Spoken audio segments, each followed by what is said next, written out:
Mesdames et messieurs, chers actionnaires, Ladies and gentlemen, and dear shareholders, we are delighted to welcome you to this very important annual event, which is our annual general meeting.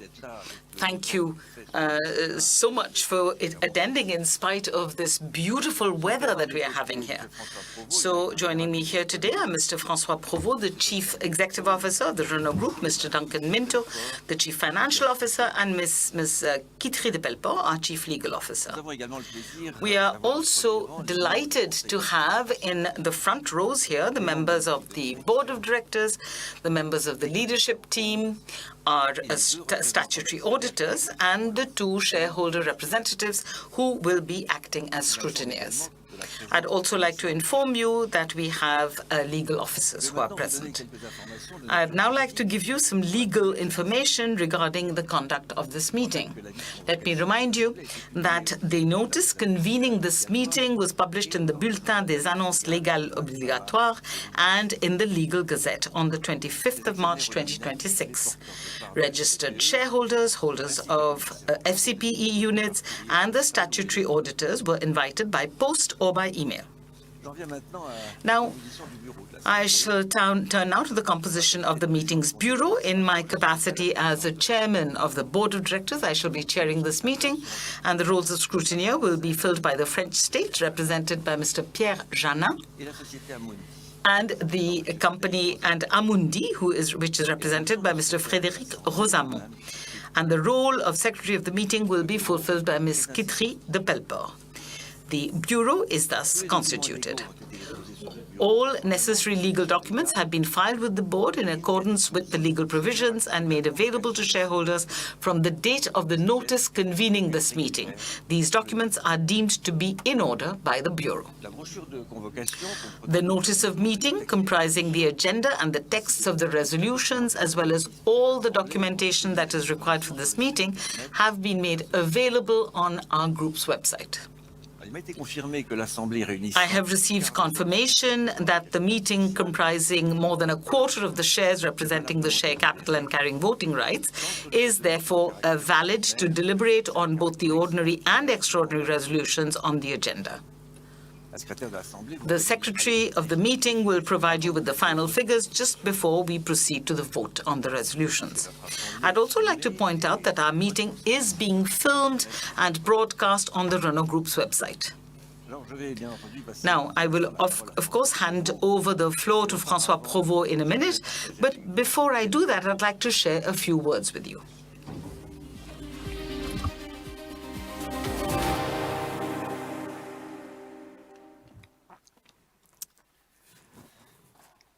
Permettez-moi tout d'abord de saluer les So, allow me first and foremost to acknowledge all of the achievements of Renault over the past year. 2025 did indeed, if you don't mind me saying so, get off to a flying start. With Renault, with the Car of the Year being awarded to the Renault 5 and the Alpine A290, not to mention, of course, the International Van of the Year award that was won by the Master. 2025 also ended on a very high note with the signing of our partnership with Ford, which is quite an obvious testament to our company's appeal and credibility.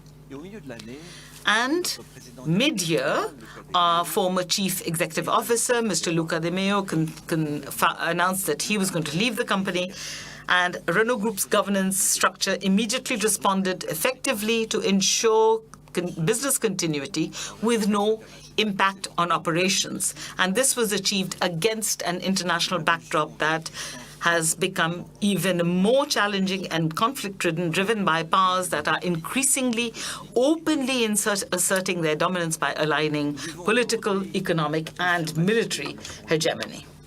We are now witnessing the confirmation of major shifts, with the global economic center of gravity shifting towards Asia, the erosion of ties between the United States and Europe, the challenge of the Western model by a significant number of BRICS plus countries, which today actually account for nearly 50% of the world's population today, and the increasingly aggressive protectionism of certain nations regarding raw materials and critical materials. But we also have to contend with more recent trends: the circumvention of multilateralism, the marginalization of international law and of major international organizations, the conditionality of NATO's Article 5, which has now turned international security into a service that now must be paid for, and the regular use of tariffs as a weapon in the battle for economic dominance. It is in this increasingly unstable and unpredictable environment where the era of supposedly happy globalization is well and truly over that the European automotive industry must face intensified competition and ensure the transformation of its value chains whilst navigating an increasingly restrictive regulatory framework. Two major concerns really are mobilizing all of our energies. On the one hand, the slowdown in the Chinese domestic market, which is prompting Chinese car brands to seek sales in open economies such as Europe or Latin America that they cannot find in the closed US market, making their commercial approach extremely aggressive. The Chinese tsunami that I predicted during my parliamentary hearing upon taking up the chairmanship of the Renault Group has indeed materialized. Let us recall that in 2025, for the very first time in history, China exported more vehicles to Europe than Europe did to China, resulting in a European deficit of 6 billion euros, whereas just 5 years ago we had a surplus of 20 billion euros. Another concern is really Europe's excessive inertia, as well as the difficulties in achieving alignment between different European countries, which hamper our competitiveness and make our strategic autonomy all the more frequently to be invoked, even though it often appears largely illusory.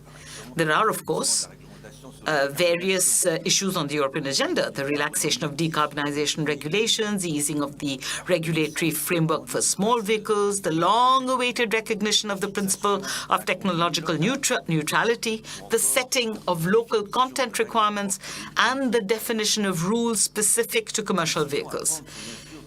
These decisions that are to be taken are obviously very, very complex, and as you know, the devil is in the detail, but they are too slow in coming. Now, in this very challenging environment, the teams at Renault Group, under the leadership of the management team, whom I would like to commend here, achieved very robust results in 2025 and demonstrated a capacity to adapt that commands our respect. And I would really like to congratulate them extremely warmly. I would also like to express my deepest gratitude to François, who has stepped up to his responsibilities without any delay at all, with great courage, with great efficiency, thanks to his thorough knowledge of the company. Under his inspiring leadership, the company has defined a very powerful and a very pragmatic new strategic plan.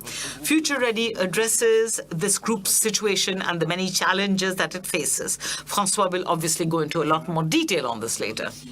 Finally, I would really like to extend my heartfelt thanks to the board of directors, which underwent a significant reshuffle last year, if you remember. The board members have been deeply involved in the appointment of the new chief executive officer and obviously also in the development of the new strategic plan. Pierre Fleuriot will have the opportunity to highlight the importance of this task shortly. It has now been 7 years, ladies and gentlemen, that I have had the honor to becoming a chairman of Group Renault. I have 1 year left to complete my term of office, and believe me, this company will be occupying my mind, my time, and my energy right up to the very last moment of the last day, for we still have much to accomplish. But I will not serve an extra term, and I will be committed to ensuring that my succession proceeds with a single focus: defending the interests of the company and its people. Since I took over as chairman of the company under the circumstances that we are all aware of, what a long road have we traveled, and what crises have we weathered. As I said, when at the height of the crisis in 2019, I said one day Renault Group will come back to the standing that it deserves. And I think in hindsight that there was some self-persuasion involved. But the talent and the resilience of Renault's teams, as well as the strength of the group's governance, whatever the ups and downs may be, have ultimately proved me right to the benefit of all of us. And that is a great source of gratitude for me, and also a little pride. What makes me particularly happy is that the company has remained true to its corporate purpose, and that its performance has not come at the expense of its values, but rather by building on them. Thus, we have invested heavily in sustainability, for example, by ensuring that the flour plant can become a model of the circular economy, which certain competitors have since emulated, although they're a few years behind us. Even in very difficult times, we have sought to uphold sharing of our values and the care for all of our stakeholders whilst ensuring the quality of social dialogue. Finally, what a source of pride it is to have staked our future on France. It's a difficult gamble, one that has never been definitively won, but a gamble that we have embraced, to the extent that Renault embodies even more today than yesterday the proactive spirit of a company that contributes to the influence of French industry without turning its back on our social traditions. And when it opens next year, the Renault Museum in Flins will, in its beautiful setting, pay tribute to the remarkable history of our company, which will continue against all odds to be a part of France and to make the hearts of all generations beat faster. A few days ago, we paid tribute to Louis Schweitzer by naming the Le Mans plant after him. That was a leader who not only embodied the company beautifully, but was also capable of transforming it, bringing it into the modern age without challenging or denying its roots or its past.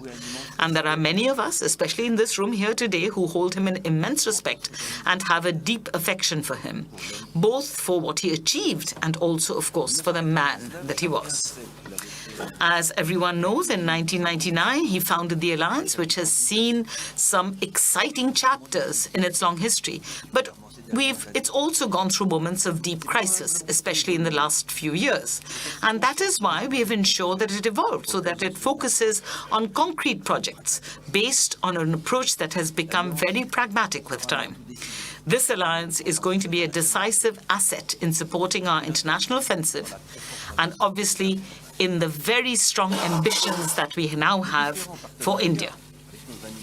Our various partnerships with our Japanese friends in Nissan and Mitsubishi, with Ford and with Geely. With these partnerships, we can now maximize our geographical complementarities and our market coverage, while boosting the activity of our plants. Thus, despite the headwinds, despite the uncertainties that we have faced and will probably continue to face, I have great confidence in the company because it has put itself in the right position to avoid what I call the cyclical trap that many of our competitors are falling into. Our strategy, the appeal of our brands and our products, our partnerships, our culture of innovation, the relationships of respect and trust that we maintain with our stakeholders, as well as the immense talent of Renault employees, all of this enables the group to stand strong and to look to the future, not with naivety, but with clarity and with confidence and serenity. We will continue, therefore, and we will intensify our trajectory in the years to come under François' leadership, in a spirit of responsibility and accountability, because we stand by our strategy and our choices, which are based on our purpose and our values. We are so attached to them, and Renault deserves it. Thank you so much, ladies and gentlemen, for your attention. And François, I'm happy to give you the floor now.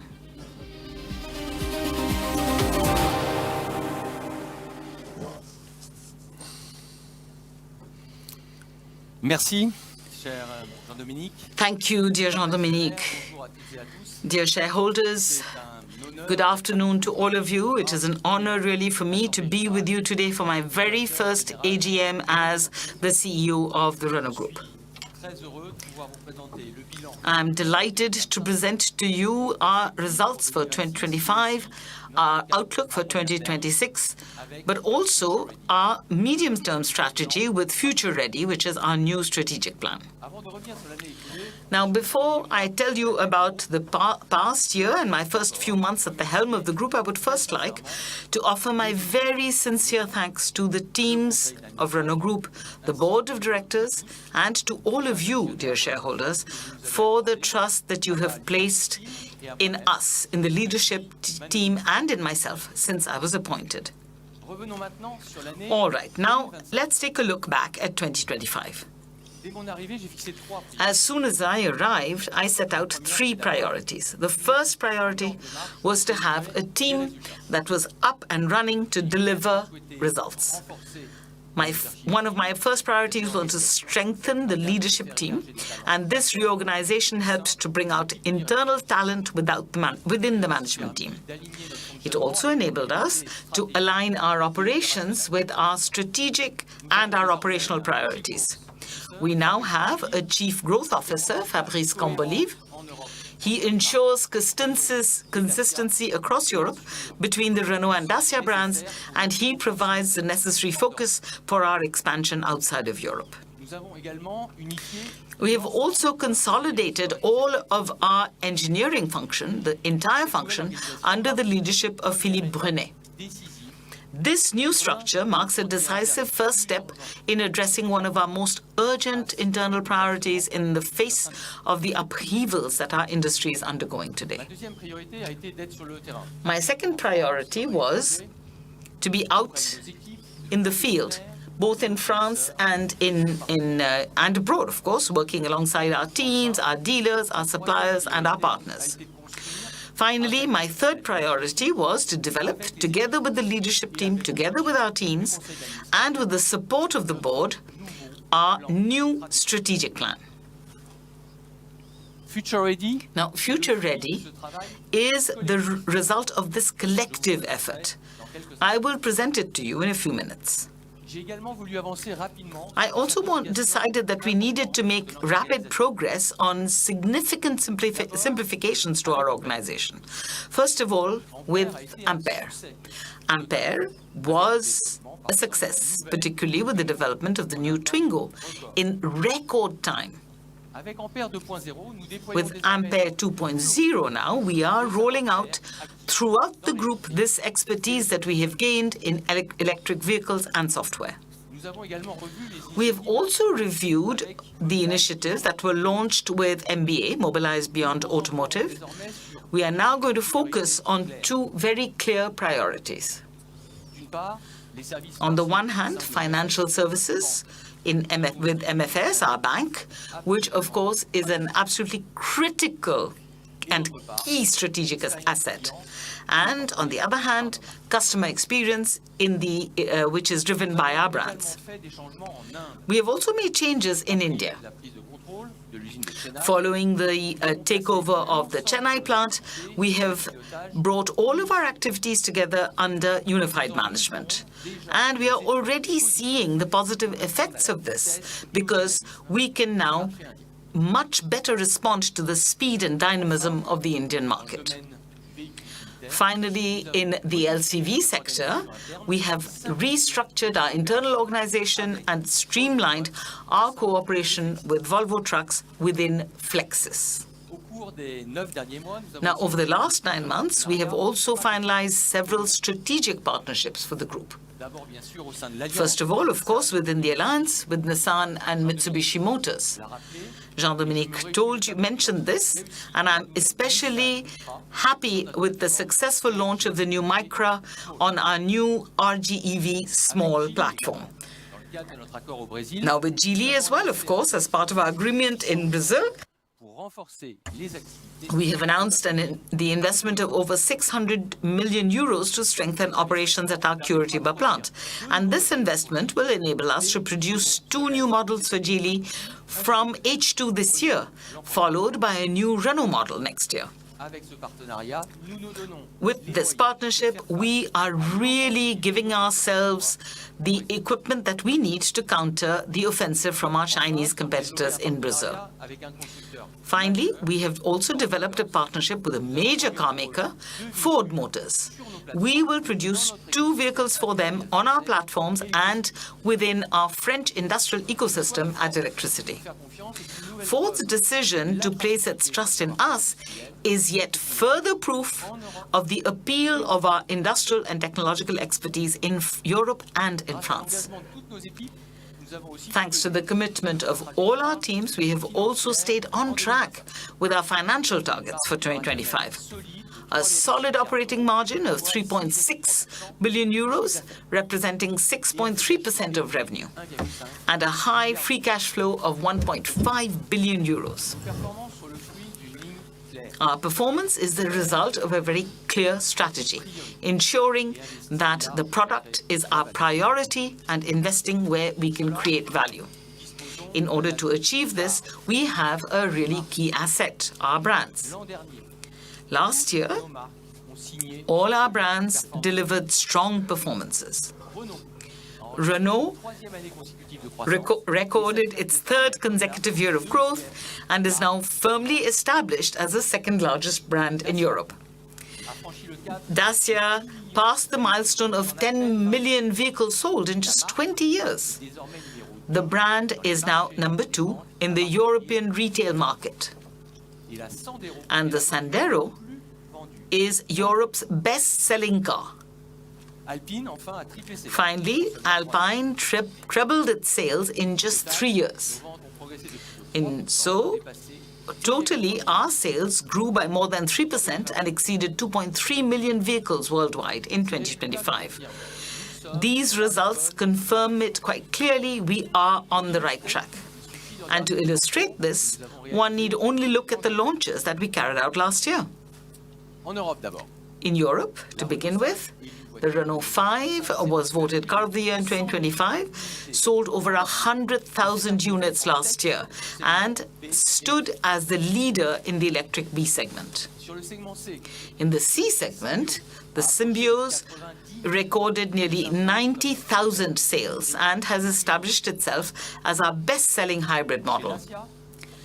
With Dacia now, just a few months after its launch, the Bigster was already the best-selling C-segment SUV on the European retail market. So overall, our sales in the second half of 2025 rose by 5.2% compared with the second half of 2024. 2025 also saw the start of our international expansion. In South Korea, our sales rose by 56%, driven by the success of the new Grand Koleos with over 43,000 units sold. In Latin America, our sales rose by 11%, thanks in particular to the Guardian, of which we sold nearly 50,000 units in 2025. And in the months to come, we will be stepping up the pace even further with new exceptional vehicles, and I will come back to this in a few minutes. The sales results that we achieved in 2025 are the culmination and the result of a very clear strategy, putting the product back at the center of our attention and accelerating the electrification of our range and focusing our efforts on our recovery in Europe. That was the direction of our previous strategic plan, Renaulution. That plan delivered on its promises. In 5 years, we launched 32 new models across our 3 brands, including the Renault 4, the Renault 5, the Bigster, as well as the A390. With Renaulution, we also strengthened our fundamentals. We improved the performance of our factories, especially in terms of quality. We streamlined our commercial strategy, which now puts us in a much stronger position than many of our competitors. We have also demonstrated very consistent discipline in managing both variable costs as well as distribution costs. So, to put this simply, in spite of a very challenging environment, we can now build on a robust foundation. Now that we've proven we know how to win, our challenge now is to prove that we know how to sustain this success. And that is really what is at the bottom of our new strategic plan, Future Ready.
So, as I was saying, our environment today is more uncertain than ever. There are so many disruptions, technological, regulatory, and geopolitical. So to be able to succeed in such an unstable environment, we have to be faster, more agile, and more resilient. We must be ready and prepared for the future. And that is the aim and purpose of Future Ready. Now, this plan was something that we wanted to be deeply rooted in the reality of the group. Over 9 months, we worked together collectively, involving the leadership team and many other colleagues throughout the company. Now, Future Ready is not just a detailed plan. It is also a mindset. We know, all of us, that the automotive industry is cyclical, and so is Renault. With Future Ready now, our priority, indeed, our very obsession, I would say, is to create the conditions to break free from this perpetual yo-yo effect and generate coherent, consistent performance over the long term. With Future Ready, we want to ensure that Renault Group becomes the European car manufacturer, the reference European car manufacturer. Yes, European. That's important to us because I'm convinced that together with our teams, we are going to demonstrate that we can continue to develop and manufacture very, very competitive vehicles in Europe. In order to achieve this, our plan is based on 4 pillars. First and foremost, growth. Thanks to our products, driven by our products, and also by improving our customer experience. Then, technology and innovation. The third pillar is what we've called operational excellence, performance. And lastly, the fourth pillar is trust. The success of this plan depends on the mutual commitments that we make with all of our stakeholders. This is how we are going to become the reference European car maker. Future Ready est avant tout un plan de croissance. Future Ready is, first and foremost, really a growth plan. Between now and 2030, we will be launching 36 new models, even more than we did during the Revolution. In other words, we are not slowing down. We are accelerating. Europe will remain our priority with 22 launches programmed in Europe. We are continuing our push towards electrification with 16 fully electric models. Pour la marque Renault, For the Renault brand, we are actually aiming at a mix that will be 50% electric and 50% hybrid by 2030.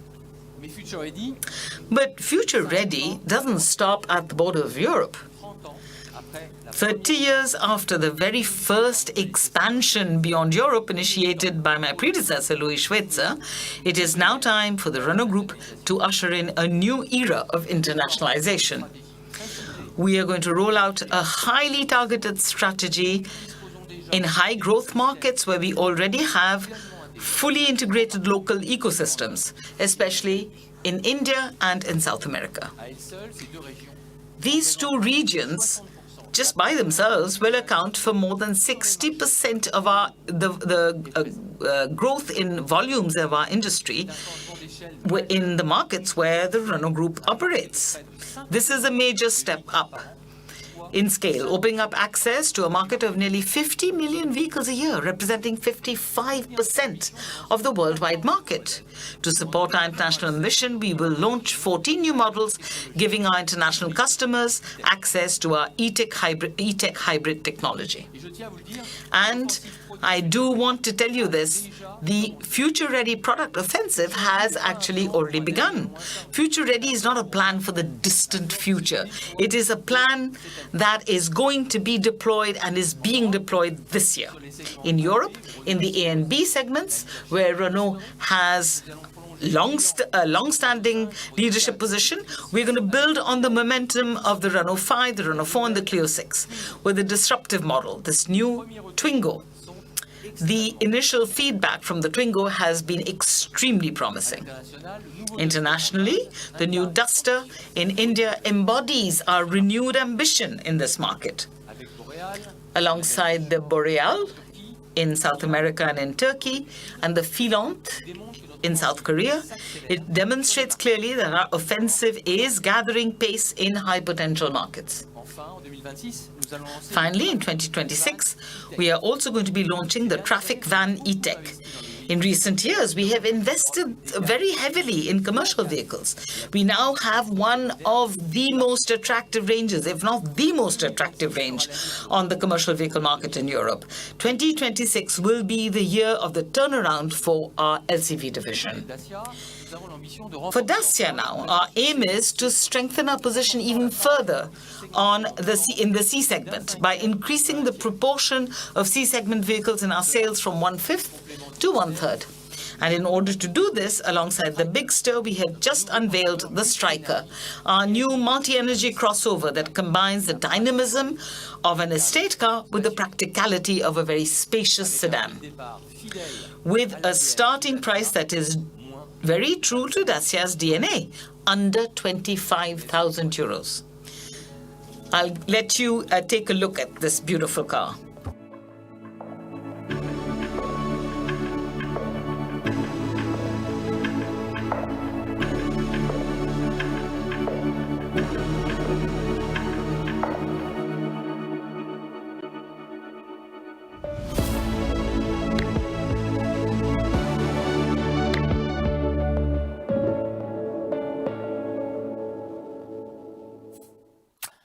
Oui, nous sommes très fiers de ce Striker. Yes, we're very, very proud of the Striker. And this is just the beginning, because Dacia is also going to be launching a new electric vehicle in 2026. So I'll see you at the end of the year for an exceptional surprise. Now, on the international front, as I mentioned, one of the hallmarks of the Future Ready is our new Bridger concept. This is a model that was developed in India, primarily to meet the needs of the Indian market, but which will also help us to conquer other high-potential international markets. The Bridger is a vehicle that is under 4 meters long, with a very bold design and balanced proportions, which offers a remarkable level of interior roominess. This is a vehicle that is designed for real-world use in major cities. It's compact, it's agile, it's roomy, and from the very beginning it was designed to be multi-energy, including a 100% electric version. Now, let's have a look at this together.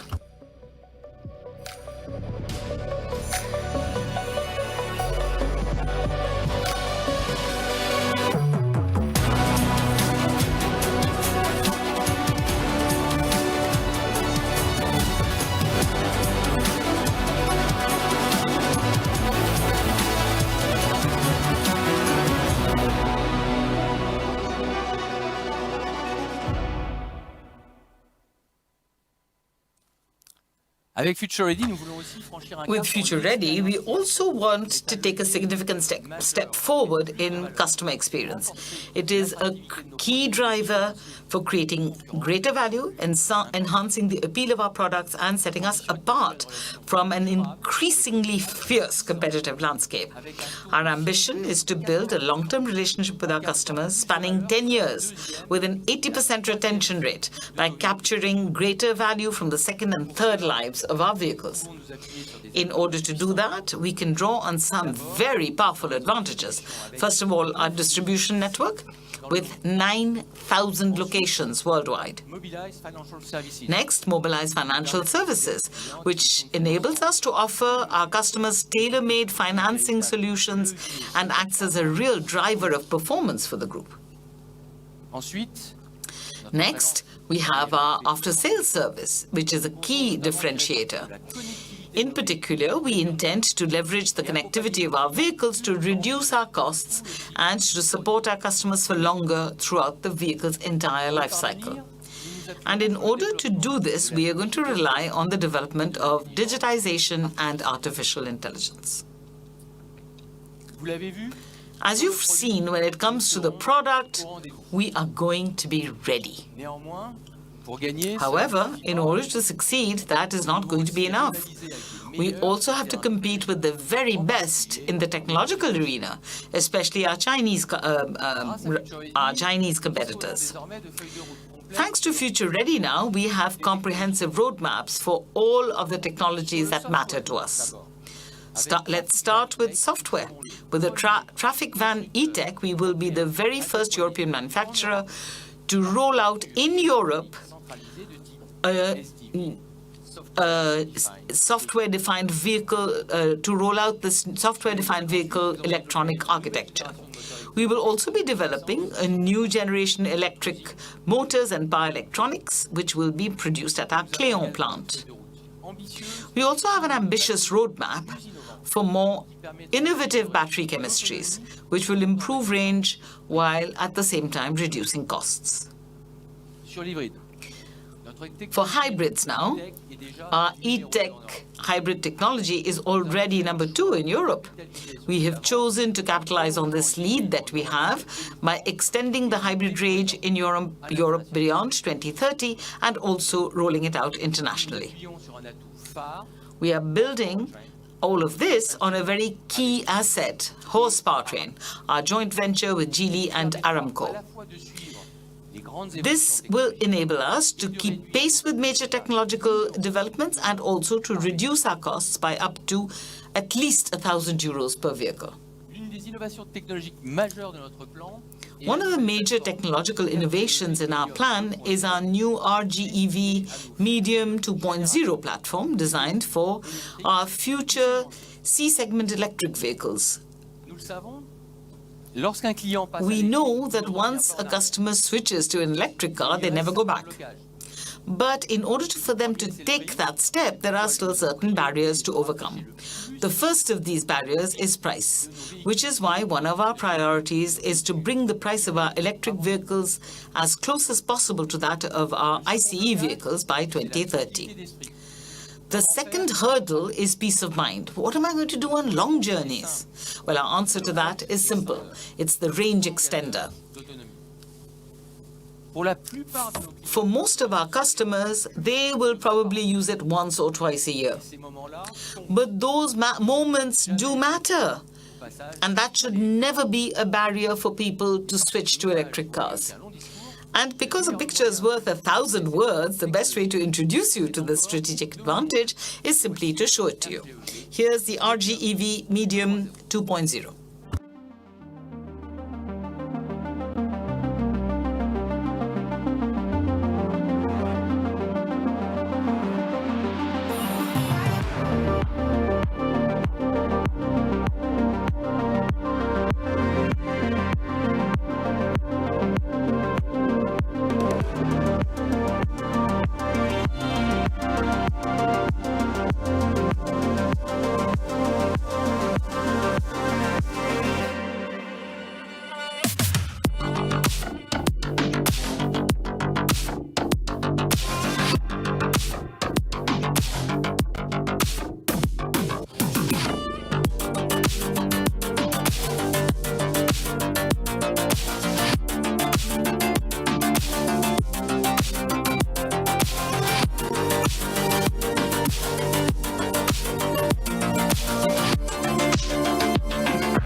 Jean-Dominique l'a rappelé tout à l'heure, notre industrie est So, entrée dans un cycle. Jean-Dominique said earlier that our industry has now gone into a cycle that is more uncertain and tougher, more challenging. So in this context, there is only one path open to us, to be the best at everything that we can control.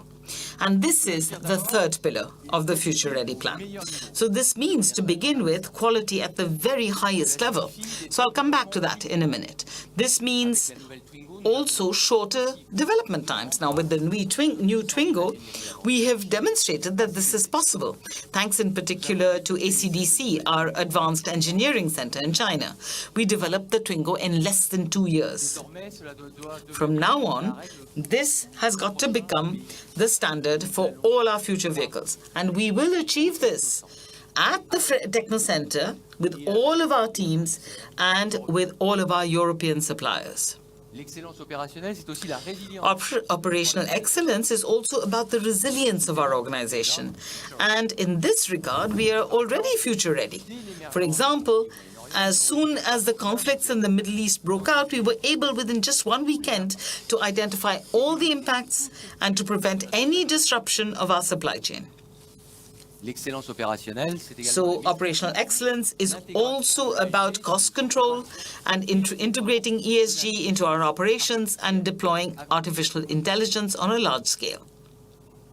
au fond, So l'excellence opérationnelle, ultimately, operational excellence is really the driving force behind Future Ready.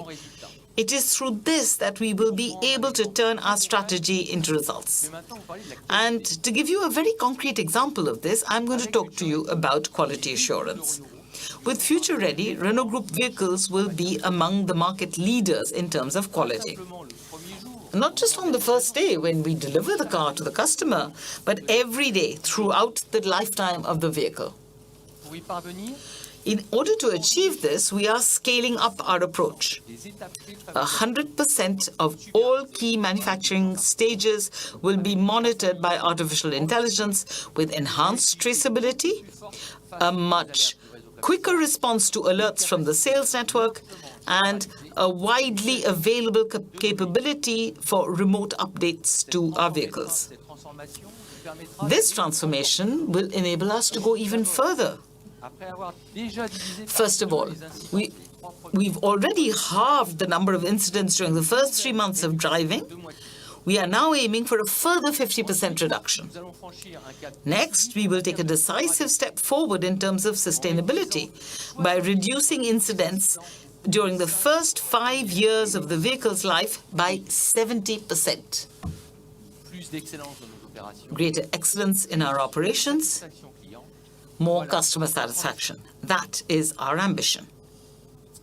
Avec Future Ready, nous voulons With Future Ready, we also want to take a further step towards integrating sustainable development into our operations. d'atteindre la neutralité We remain committed to achieving carbon neutrality in 2040 in Europe and by 2050 globally. réduite de 25% la consommation We've already reduced energy consumption in our factories by 25%, and now we are aiming at a further 25% cut by 2030. encore accélérée en matière And we are set to step up our efforts in the circular economy, particularly through the Future is Neutral and our factory in Flins.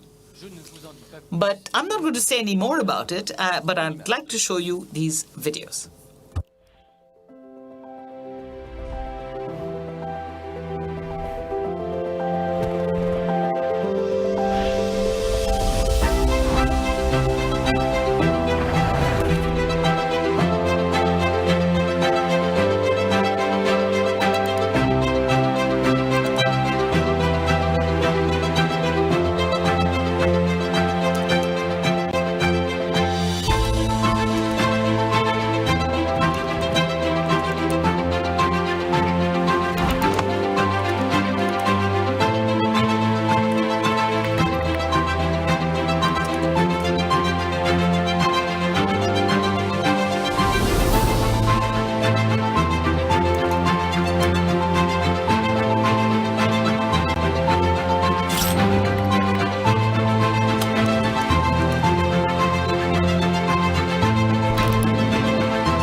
Le quatrième pilier de notre plan, Now, the fourth pillar of our plan is commitment.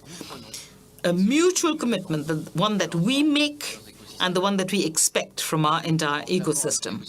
Obviously, I think first and foremost here of our ecosystem in France, because that's where our roots lie, and because France is still the nerve center of our company, and because I know that for all of you, this really is a vital issue. Over the past 5 years, our commitment to France has not wavered by an iota.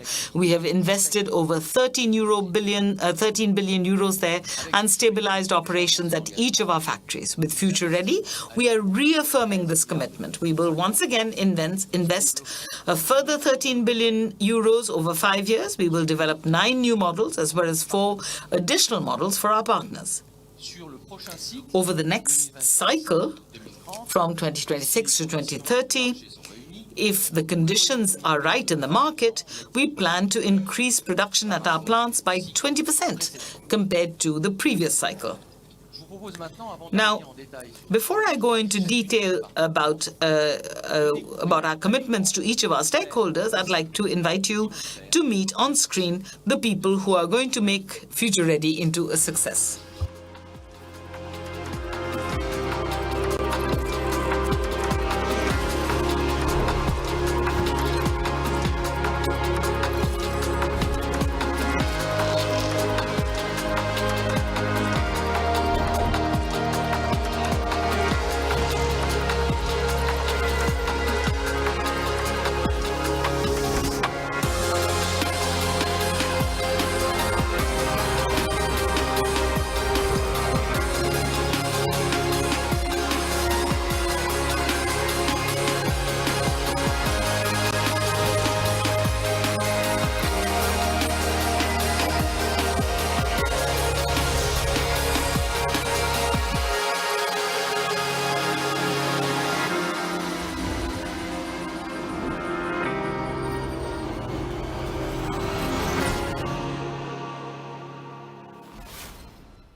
Tous les visages que vous venez de voir Now, all the faces that we've just shown you are those of Future Ready.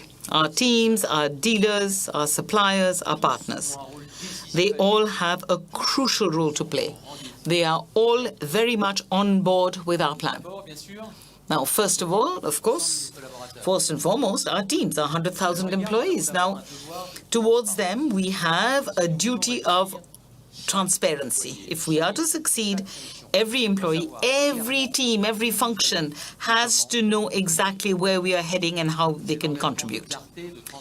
We take this commitment to clarity very seriously in our dialogue with trade unions. We also have a duty to support our staff. In an industry that is undergoing such quick transformation, roles and skills are evolving. Our responsibility is to ensure the long-term employability of our employees. And as I have said, the most decisive transformation is going to be that of our engineering department. And in order to make a success of this, the management team is not alone. We can count on our community of over 9,000 managers. It is they who every day represent the company's voice on the ground. And that is why we are going to be implementing a specific HR plan to support them and strengthen their impact. In order to succeed, we will also need our dealers and our network. At Renault Group, unlike most of our competitors, we have always regarded our network as a very major strategic asset.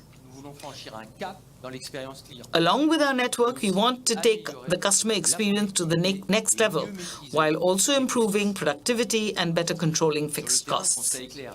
On the ground, the situation is clear. We have to simplify, we have to digitize the way we work with our distributors. And this is what we're going to do together over the coming months. Nous aurons aussi besoin de nos fournisseurs. We are also going to need our suppliers. With Future Ready, we are not just looking for just suppliers, we're looking for real partners. So this means more trust. We need to involve them at an earlier stage in the development of our vehicles so that we can achieve our cost, quality, and deadline targets together by eliminating overly detailed specifications. It also requires greater transparency, gaining an overview of their value chain to secure our supplies and to build resilience. This is how we are going to improve our collective performance. Pour réussir Future Ready, nous aurons aussi besoin de nos Now, partenaires. to make Future Ready a success, we are also going to need our partners. And when it comes to partnerships, we follow three simple principles. The first principle, Renault Group does not need anyone else in order to grow and to achieve its objectives. Future Ready is a plan aiming for growth and independence. The second principle is that in Europe, we will retain control of our key technologies. And it is precisely the competitiveness of our ecosystem, especially our electric ecosystem, that makes it possible for us to attract partners like Nissan, Mitsubishi, and Ford. The third principle, outside of Europe, we will take a pragmatic approach. Wherever strategic, intelligent partnership can accelerate our growth, we will seize the opportunities. This is the case, for example, with Nissan in India and with Geely in Brazil and South Korea. So, in all, by 2030, Future Ready will enable us to produce more than 300,000 vehicles per year for 5 partner car makers. Finally, we are going to build Future Ready also with all of you, our shareholders. With this plan, we will be demonstrating our ability to generate steady, solid, and sustainable growth. We will invest this growth first and foremost where value is created, in our core business, in our vehicles. We are going to be investing in our products. We will not spread ourselves too thin with costly, low-return diversifications. Our priority is and will remain the product. This growth will also enable us to present a solid balance sheet and to reward our teams fairly, and of course, to offer all of you an attractive dividend. With the support of the Board of Directors, we are proposing a dividend of €2.20 for 2025. And in the medium term, our course is very clear. We want to offer you attractive returns and to gradually increase the dividend per share in absolute terms. Duncan will come back to this in just a minute. It is now time for me to conclude.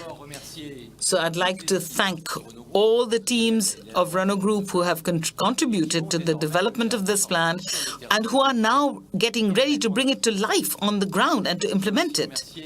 I would also like to thank the Board of Directors for its constant support, and of course, most especially its chairman, Mr. Jean-Dominique Senard.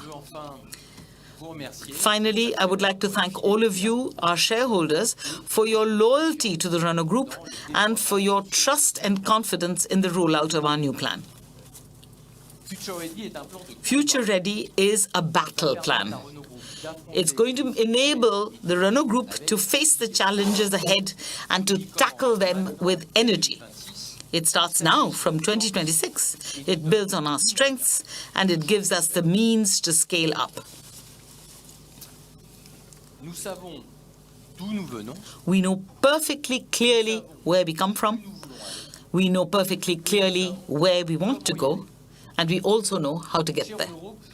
At Renault Group, we are future ready. Thank you very much, ladies and gentlemen. I'd like to give the floor now to our CFO, Mr. Duncan Minto.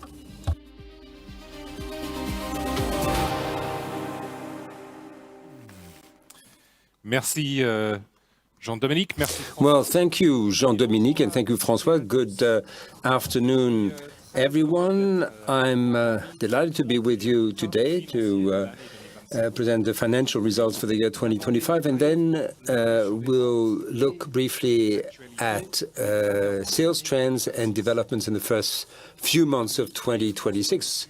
As Jean-Dominique and François have underlined, in 2025, Renault Group demonstrated its resilience and the strength of its strategy in a particularly challenging environment for the industry. And these results are the fruit of a major collective effort, and they reflect the robustness of our fundamentals, the success of our vehicles, and the rigorous execution of our value-focused commercial policy, and they provide a solid foundation for the execution of our plan, Future Ready. Now let's start off with the business performance. In 2025, sales were up for the third year running to 2.3 million units. The three brands, Renault, Dacia, and Alpine, all contributed to volume growth, driven by the expansion of our electric lineup, our hybrid lineup, and the rollout of our international growth strategy. The Renault brand itself recorded its third consecutive year of growth, up 10% in the passenger car segment worldwide. In Europe, the Renault brand reached second place in the passenger car and LCV market, driven by a 7.4 increase in passenger car sales, and the strong momentum in order intake since the start of the year confirms this momentum. And Dacia also had a strong year. The brand grew 3.1% and passed the very symbolic milestone of 10 million vehicles sold in just over 20 years. It's also become the second best-selling brand in private customers in Europe, with a 7.9% market share. It's even more than Toyota. And then finally, Alpine continued its growth trajectory. The brand surpassed the symbolic threshold of 10,000 annual sales for the year for the first time. And these results prove one thing: we're on the right track, and we started the year with a very healthy inventory level of 539,000 vehicles, and that once again reflects the success of our products.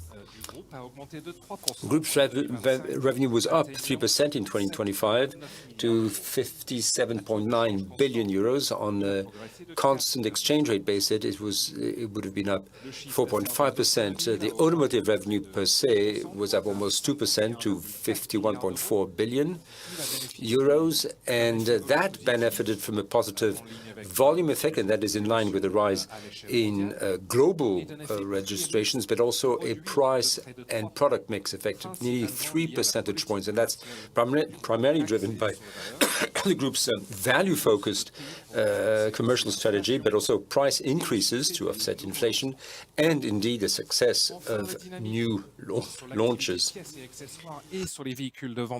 Finally, a dynamic momentum in parts and accessories and in used vehicles as well also contributed to revenue growth.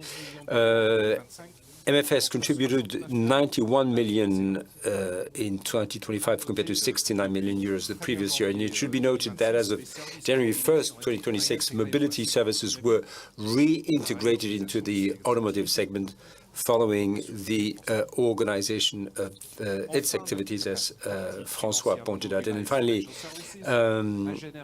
our captive finance company, Mobilized Financial Services, generated 6.4 billion euros in revenue, an increase of more than 13%. And that was primarily driven by higher interest rates, but also an increase in the average amount financed per vehicle, and of course, growth in the total number of cars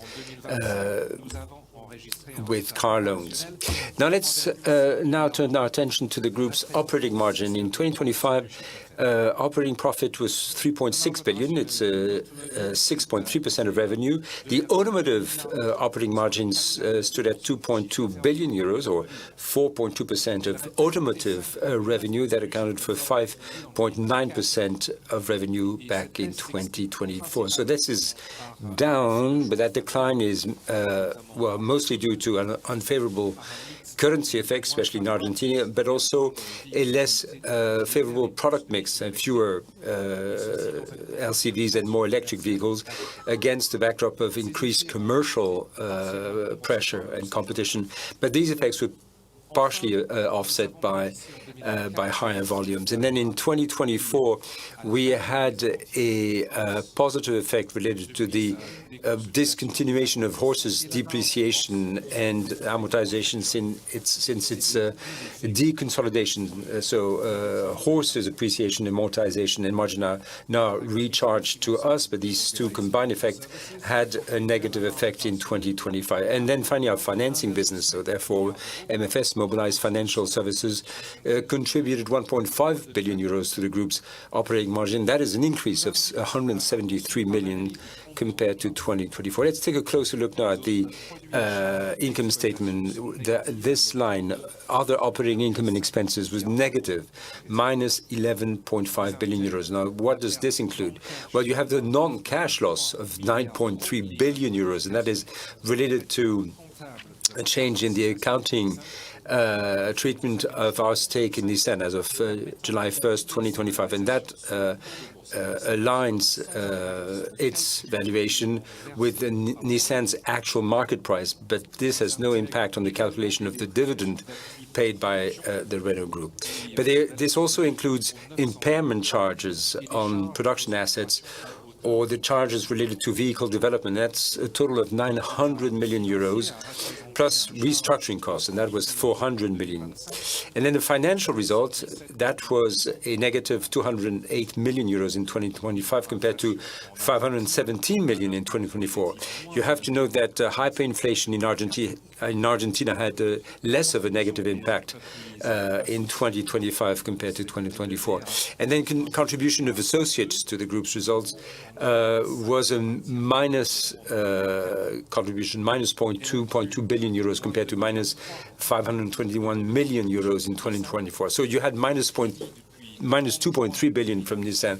But as I said, as of 30 June 2025, the date of the change in the accounting policy, Nissan's results no longer affect the group's own results. Now, contribution from associate companies also include a positive contribution of 245 million euros, that is from Horse Powertrain Limited, and then taxes accounted were an expense of 522 million euros, including a 24 million charge related to the exceptional surtax in France, compared to an expense of 647 million in 2024. Now, the effective tax rate is 42%, and the change in 2025 is impacted by the non-recognition of deferred taxes on expenses and tax losses, especially in France. As a result, net income group share were minus 10.9 billion euros in 2025. But if you leave out the Nissan impacts, it would have been a positive amount of 715 million euros. Now, the automotive free cash flow stood at 1.5 billion euros, including 300 million in dividends from MFS compared to 600 in 2024. The net financial position of the automotive division reached a record high, plus 7.4 billion euros compared to 7.1 in 2024. This change to free cash flow generation includes 697 million in dividends paid to shareholders, 186 million in net financial investments, and the positive impact of the acquisition and consolidation of RNAIPL in India, and that was 76 million euros. So that's how we got to the net financial position. Let's look at the liquidity reserves, and they remained very comfortable at plus 17.7 billion euros.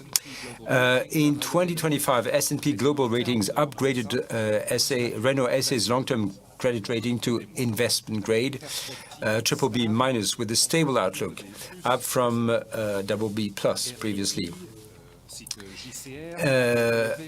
R&I and JCR in the first half of 25 had also raised the outlook on their credit ratings from stable to positive. And then finally, on April 7th of this year, Moody's confirmed also the positive outlook on its rating.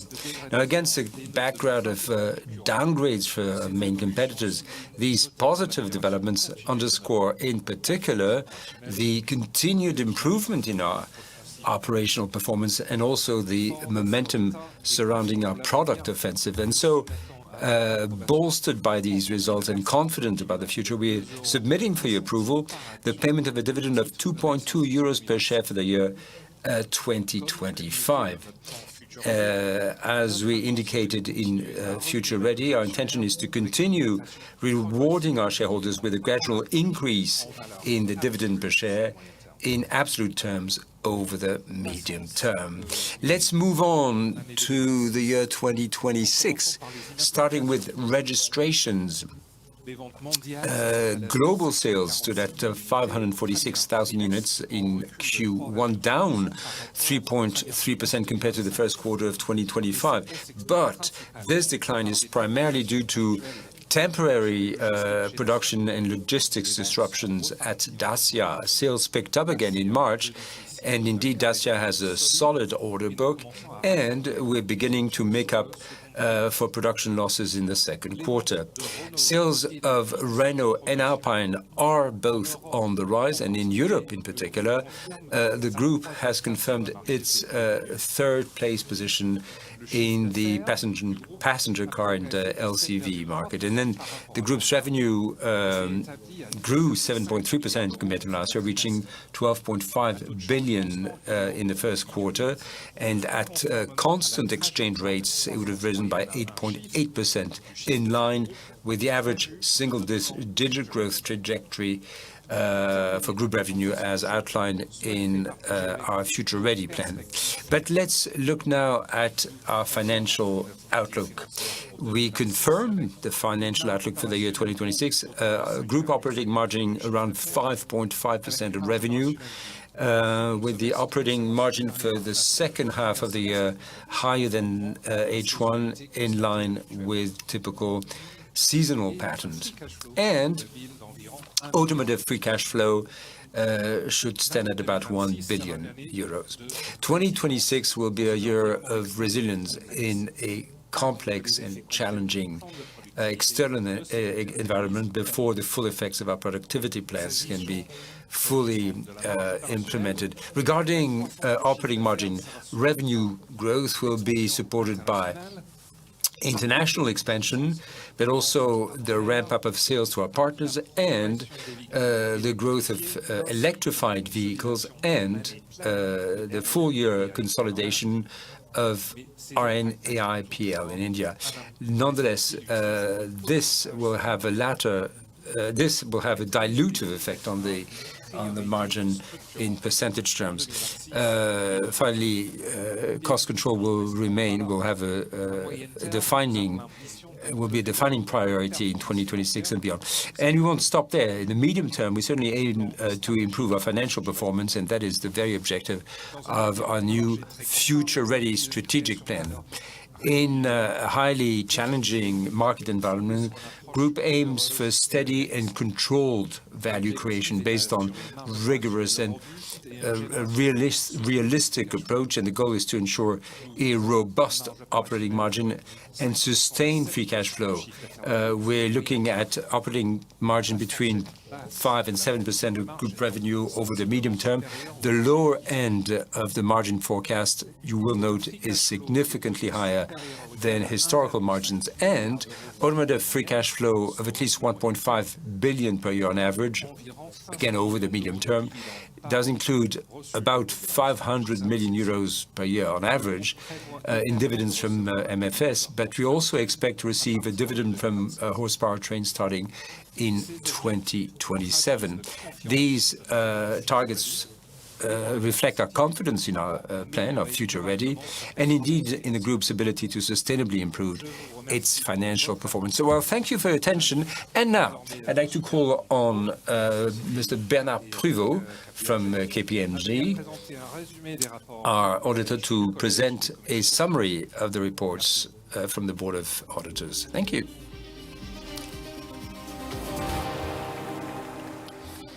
Merci, Monsieur Minto, Monsieur le Président. Thank you, Mr. Minto, Mr. Chairman. Good afternoon, everyone. And on behalf of the Board of Statutory Auditors, I'll show you a summary of the reports prepared for your consideration. These reports have been made available to you and are indeed included in full in the meeting materials for this general meeting. For the year 2025, we issued as many as 8 reports covering the annual financial statements, the consolidated financial statements, the compensation, the remuneration of redeemable shares, related party agreements, sustainability information, and finally 3 reports on various transactions concerning the share capital. On the first report, we issue an unqualified opinion on the annual financial statements for 2025, and in line with regulations, we've outlined in our report the key findings of the audit of Renault Group's annual and indeed consolidated financial statements. Regarding the annual financial statements, this is about the value of redeemable shares and related receivables. And we added a technical note regarding the effects of the first-time application of the ANC regulation, number 2022-06, as set forth in the notes of the annual financial statements. And we also certify without reservations the consolidated financial statements for Renault Group in 2025. There are now 3 key audit matters brought to attention in these consolidated statements. First, the recoverable amounts of the automotive sector's assets. The second report is on the change in the accounting treatment of the investment in Nissan, our stake in Nissan as of 30 June 2025. And finally, the expected loss on sales finance receivables. For each of these 3 items, we reviewed the accounting method and ensured that that Renault's own estimates were reasonable and realistic. As part of the annual general meeting, we also issued 3 additional reports. The first one is on redeemable shares, and there we certified the calculation of the variable remuneration of these securities, make sure that this is in line with the issuance agreement. The second report is about related party agreements, and that describes the main characteristics and terms of the agreements which were notified between your company and its corporate officers, or between the company and companies with directors in common. The agreements already approved by the AGM and whose implementation continued in 2025 are summarized, and the agreements authorized by the Board of Directors during the past year and submitted for your approval are about the reorganization of the partnership between Renault and Nissan Motor Company, and indeed the continued implementation of the Renault-Nissan Mitsubishi alliance. So there are 4 agreements, and they were all entered into on 31 March 2025. You have the umbrella agreement, the termination agreement for the Ampere investment agreement, the second amendment to the framework agreement, and the second amendment and restatement of the new alliance agreement. And then the third report is about sustainability. Now, our purpose is to provide limited assurance on Renault Group's sustainability, and it covers 3 areas. First, the compliance of the double materiality analysis as implemented by your company to assess the information provided, the compliance of the disclosed information with sustainability standards known as ESRS, and compliance with the information disclosure requirements set forth in the taxonomy regulation. So for each of these 3 areas, we present the nature of the checks, the verifications we performed, but also the conclusions we arrived at, and in support of these findings, the items to which we paid particular attention and the procedures we implemented. In summary, we didn't identify any material errors, omissions, or inconsistencies regarding the compliance of the sustainability process or information with the ESRS and compliance with the taxonomy regulation. And so we can certify each of these three areas without reservations at all. And then finally, regarding the extraordinary portion of the general meeting, we issued 3 special reports concerning regulations that may affect the share capital. And now these transactions are consistent with conditions set forth in the Commercial Code, and our reports contain no specific remarks or observations to bring to your attention. Chairman, ladies and gentlemen, thank you for your attention.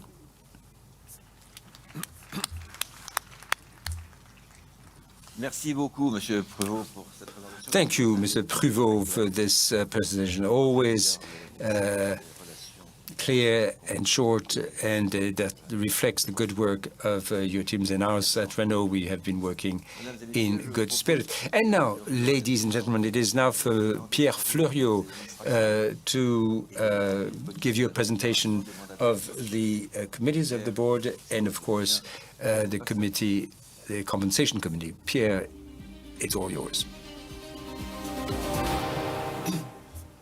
Mesdames, Messieurs, chers actionnaires, il me revient. Ladies and gentlemen, dear shareholders, in my capacity as chairman of the Governance and Compensation Committee and indeed lead director, it falls to me to present to you a summary of the board's activities and the compensation arrangements for the corporate officers. Let's start with the activities of the board. It has been very intensive this year. We met on 14 times compared with 9 last year. And the committees met as many as 16 times compared with 15 last year. So this illustrates the number of meetings and the intense activity. You'll have detailed information on the activities of the board, but the year 2025 was marked by two events that involved the board. First, the change in governance and indeed strategic directions. And so let's look at governance first. As you know, midway in 2025, we had a new CEO. In fact, we had 3. The first one, of course, was Luca Di Meo, who stepped down on the 15th of June, effective 15 July. The governance committee started looking for replacement immediately. Now, in its annual reviews, it had already been working on a possible successor, and so we had a number of profiles, and we started working on that immediately. Now, as of 15 July, we appointed an interim CEO, Duncan Minto, who is here, and he covered the position until such time as the new CEO was appointed. That was François Provost, who was appointed on 31 July 2025. Now, after this selection process, and you can see this was fast and efficient. So his appointment on 31 July was a co-optation, meaning that the board appointed him to stand in for the vacant position left as directed by Luca Di Meo. And so that made him a director until this AGM. And so this appointment is being put to a vote in resolution number 10 to ratify this co-optation, which will then will enable François to remain as director until the end of 2027. Now, 2026 will be the last year of my term. My own succession has been organized. First, you have the proposed appointment of Marie-Josée Donzion, who is with us in the auditorium, and she will stand in for me as a member of the Risk and Audit Committee. In my capacity as lead director, Bernard Delpit, who's also in the audience, who will stand in, and he will also be my replacement on the governance committee. And finally, the governance committee will also have Annette Winkler on board, and she will then join the committee to replace Armelle Demarre. Armelle Demarre is now was appointed as director last year. So all the positions now are filled and will be filled indeed when my own term comes to the end after this AGM. Then finally, we have a directive of women on board. There is a principle of strict gender balance, and that also includes employee representatives. You have 3 employee representatives on the board, and so one of the 3 has got to be a woman. And so, and this is we actually have a resolution now to amend our articles, and so Sébastien Jacquet took it upon himself to step down, and so this will become effective after this AGM. And so there will be an election in May for a new member to replace him, and that, of course, will be a woman. I'd like to thank Sébastien Jacquin for this initiative and indeed for his contribution to the work of the board. Thank you. And now let's look at our strategic priorities. And so this is the second main line of activity of the board. Now, there were a number of agreements that had to be reviewed, and in particular our agreements with Nissan. You may remember that Renault took back or bought back 50% of Nissan's stake in India, but also the provision of vehicles for Nissan. So we have a new CEO now, and a number of strategic directions were revisited or updated, as it were. And so we, in particular, revisited our partnership with Geely in Brazil, and François mentioned this in his own presentation. But also we reviewed and monitored the financial situation of Flexis. This is a joint venture we have with Volvo, and François also mentioned that. We reorganized a number of branches, including Ampere, but also mobilized beyond automotive. And then the review of Alpine's strategic roadmap. And so the board was very much involved in this, in preparing the new medium-term strategic plan, and that was disclosed on the 10th of March. And indeed, the committees of the board, including the Strategy and Sustainable Development Committee, chaired by Annette Winkler, but also the Audit Committee, chaired by Bernard Delpit, were both very much involved in finalizing that plan that was published, and was indeed very well received. And indeed, now we are implementing this very plan. And now, let's move on to the second part of my presentation, and the draft resolution on the compensation of corporate officers. So this is, of course, our chairman, Jean-Dominique Senard, the CEO, and the directors. So the compensation of the chairman of the board, you have 450,000 euros. This is the fixed compensation that has remained unchanged at the beginning of his term. You also asked to vote for the 21st resolution, which provides for the self-same amount, 450,000 euros. We move on to the two CEOs because, well, there was the ad interim CEO, Duncan, and then François, who is now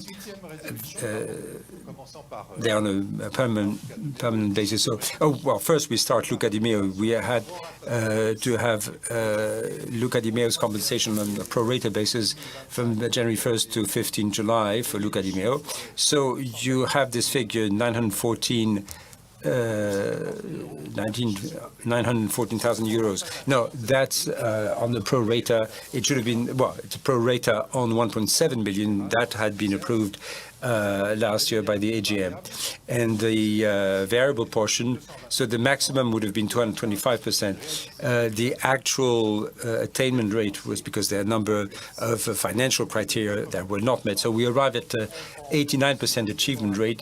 And that, again, on a pro rata basis, you arrive at something slightly above 813,000. And then the performance shares that were attributed in 2023, 24, and 25 are therefore cancelled, and there was no severance compensation, nor did we invoke a non-competition clause.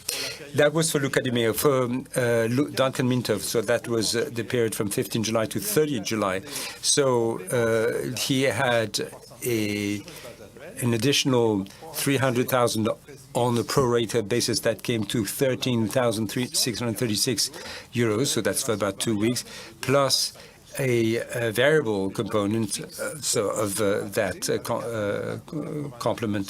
supplement rather, that was also on a pro rata basis, and we stuck to the same achievement rate as Luca Di Meo, 89%. So that came to about 12,000 euros. And then the third compensation package for the year 2025, that's François Provost from the period from 31 July to 31 December 2025. So his contract provides 1.2 million on a fixed basis. On a pro rata, you get 504,000 euros for the fixed part, about 398,000 euros for the achievement rate. That was 79% out of 200% rather than 225%. So you may remember for Luca Di Meo, it was 89% out of 225%. So this is 79%, and that comes altogether to performance shares, 31,250 performance shares, and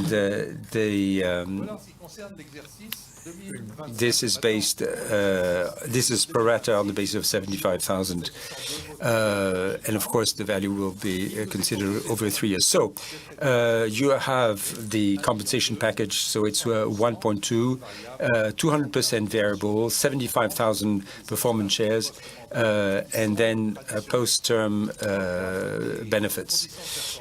Under the performance conditions, we have two adjustments, minor adjustments. Number one of the criteria known as ROCE, that is return on capital employed, that criterion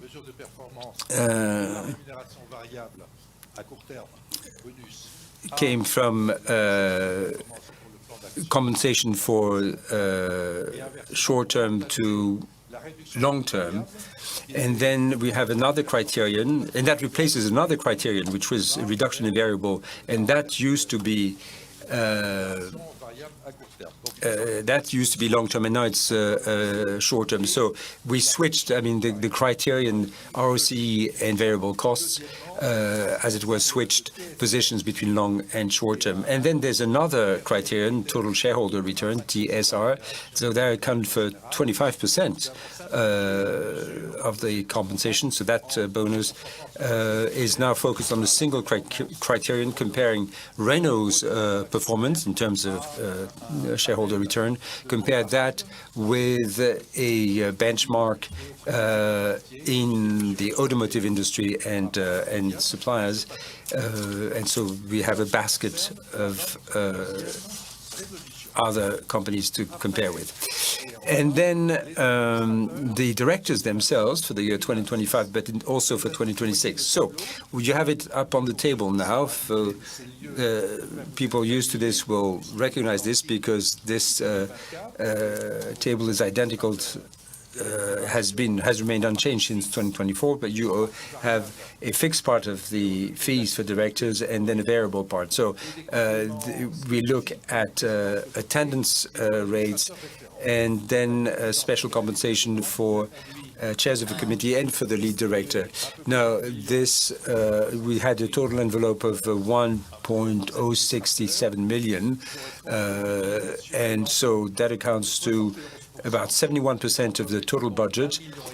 So the full budget was 1.5 million. That was decided in 2018, and it has remained unchanged since. So that's resolution number 16. And then resolution number 23, that's the last one, and that is for the compensation for directors for the year 2026. So you have the same schedule, identical to 2025, and indeed has remained unchanged since 2024. This is my final statement in this meeting. I'd like to thank the chairman of the board, Jean-Dominique Senard, and all shareholders for giving me the privilege to work as chair of the governance committee and as lead director. Many thanks to you all. Merci beaucoup, Pierre. Et, Thank you very much, Pierre. And I'd like to take advantage of this opportunity to highlight how much Pierre has contributed to the life of your company.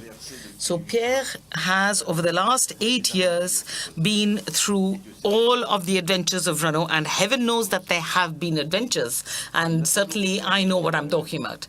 He's always been with us. He has always proved to have a lot of the capacity to stand apart and look at things objectively.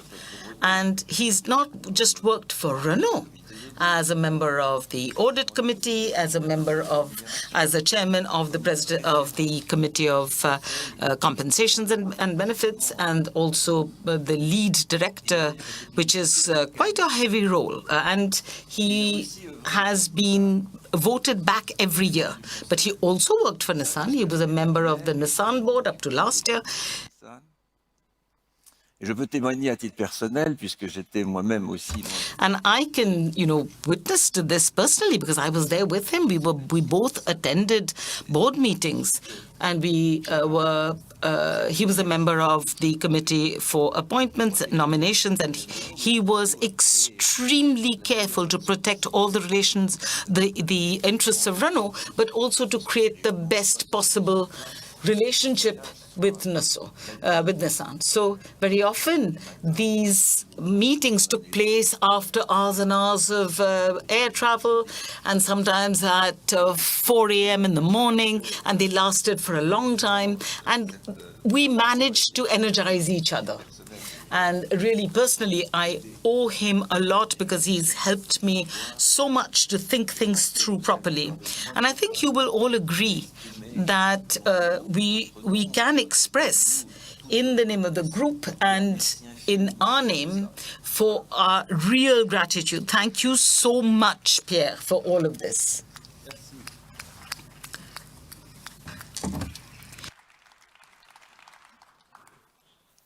Voilà, eh bien nous arrivons à un moment qui est souvent attendu par... And now we come to a moment which is an important one in this meeting, which is the discussions that we are delighted to be able to have with you. And I wanted, before we start the Q&A session, I wanted to inform you that answers to the written questions that were sent to us by post by certain shareholders have been put onto our website. So you have the written answers there. Quitterie de Pelleport will now outline a few guidelines to ensure our discussion runs smoothly. Thank you, Quitterie. Can you tell us what we need to know, please? Well, in order to ensure that the largest number of you can ask your questions, we're going to take direct, short questions for a minute each. And if you ask questions, please come out to the end of your row. And the hostesses and hosts have microphones, so please ask for a microphone, and you can ask your question or make your comment. Jean-Dominique, you have the floor again. Well, that was strict, and we're counting on all of you to follow them. So let me remind you that the Shareholders Consultative Committee and the Shareholders' Day obviously does make it easier for us to exchange information with each other. And last year, when the last day that we had for shareholders on the 1st of April, François and I were able to have a direct dialogue with many shareholders, and that's really important to us. I'd like to show you a few pictures of that day. It'll show you what the atmosphere was like. Simplement magnifique et magique. C'est vraiment une très bonne journée aujourd'hui. Merci d'être là. Vraiment, c'est pour nous un vrai bonheur. Moi, je suis évidemment très heureux d'être aujourd'hui avec vous pour parler de Renault. Le groupe a un potentiel énorme. Bienvenue à tous au défilé Renault The Car Walk. On accueille 1 million de visiteurs par an. J'ai adoré. Oh, la journée est exceptionnelle. On a vu des dirigeants qui étaient optimistes. Je repars optimiste. On a passé une année 2025 avec des défis parfois inattendus, mais globalement, Renault traverse ces périodes-là de turbulence avec, je dois dire, une résistance et une force absolument remarquables. C'est très important d'avoir un échange entre l'entreprise et les actionnaires. Ça donne une perspective sur la vie du groupe que j'ai particulièrement appréciée. J'ai beaucoup apprécié pouvoir discuter avec le directeur général, M. Provost, sur la capacité à pouvoir relancer le groupe avec notamment le plan stratégique. Quitterie, c'est d'abord un plan de croissance. Donc nous souhaitons croître partout où nous opérons. Le groupe, avec ses marques Dacia et Alpine notamment, est vraiment prêt pour conquérir le marché mondial avec une stratégie forte et ambitieuse. La force de Renault, c'est d'avoir réussi à naître en France, de préserver ses sites en France, mais d'avoir su se diversifier à l'international. Donc les capacités de Renault de pouvoir renouveler sa stratégie à l'international avec la diversité des gammes permettra de renforcer sa résilience. Nous ne dépendons de personne pour faire notre plan. Tout ce qu'on développe, ce sont nos technologies, on est capable de les développer nous-mêmes, on en a la propriété et elles seront au meilleur niveau mondial. Rester toujours autonome et être de plus en plus indépendant vis-à-vis de l'extérieur, c'est un atout qui est très important. Il y a clairement une réflexion en profondeur pour trouver des voies de solution et finalement pour trouver des voies de croissance de l'entreprise. Je crois qu'on a des personnes qui connaissent bien et qui connaissent ces problèmes et qui connaissent les solutions. Le premier défi, c'était de faire une vraie Twingo. Et donc, on la reconnaît au premier coup d'œil. C'est tout le travail du design. Et donc, le développement en 2 ans nous a permis de proposer un produit qui est sympa, mais aussi qui est rentable pour l'entreprise. Le point clé, c'est d'arriver à développer des voitures en moins de 2 ans. Nous avons montré que nous sommes capables de le faire sur la Twingo. L'enjeu maintenant de Quitterie, c'est de le faire pour toutes les voitures, au technocentre, avec nos ingénieurs, avec nos fournisseurs en Europe, et puis d'avoir un Renault, et c'est finalement le plus important, qui soit robuste, et on se dise, c'est évident que dans 10 ans, 20 ans, 50 ans, Renault sera toujours là, sera toujours européen. Tout ça pour dire qu'on est là, on tient le choc et on va se battre comme des fous, comme on l'a toujours fait. On parle de nous avec en général beaucoup de fierté et je crois que ça nous fait tous chaud au cœur. Voilà. C'était une journée, je crois, très intéressante. Okay, so that really was a very interesting day. So what I suggest we should do is start with a question sent in by one of the members of our Shareholders Advisory Committee. I think it's Mireille Lucas. Bonjour madame. Yes. Hello everyone. We'd like to thank you for the presentation of these results and the encouraging prospects. So here's a question that the Shareholders Advisory Committee decided to ask. Renault developed the Twingo in 2 years in collaboration with Chinese partners. Is this your model for developing future vehicles? And would this not result in staff cuts in the engineering department? Bien, je vais passer la parole à François pour répondre à cette première question. I'm going to give the floor to François to answer this first question. Well, yes, as I said earlier, we have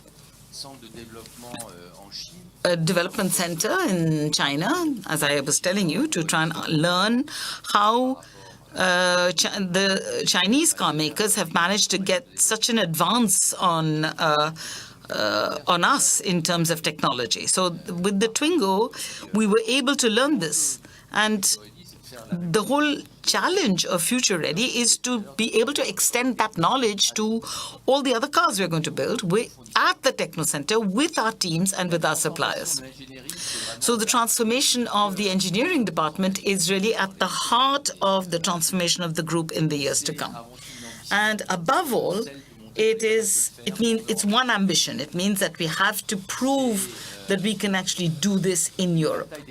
So of course, the battle is about skills. All of our engineers need to be able to adapt to these new ways of working, to the new technologies that are coming in, batteries, software, electronic components, and this is we have to change the way we work, for example, with our suppliers.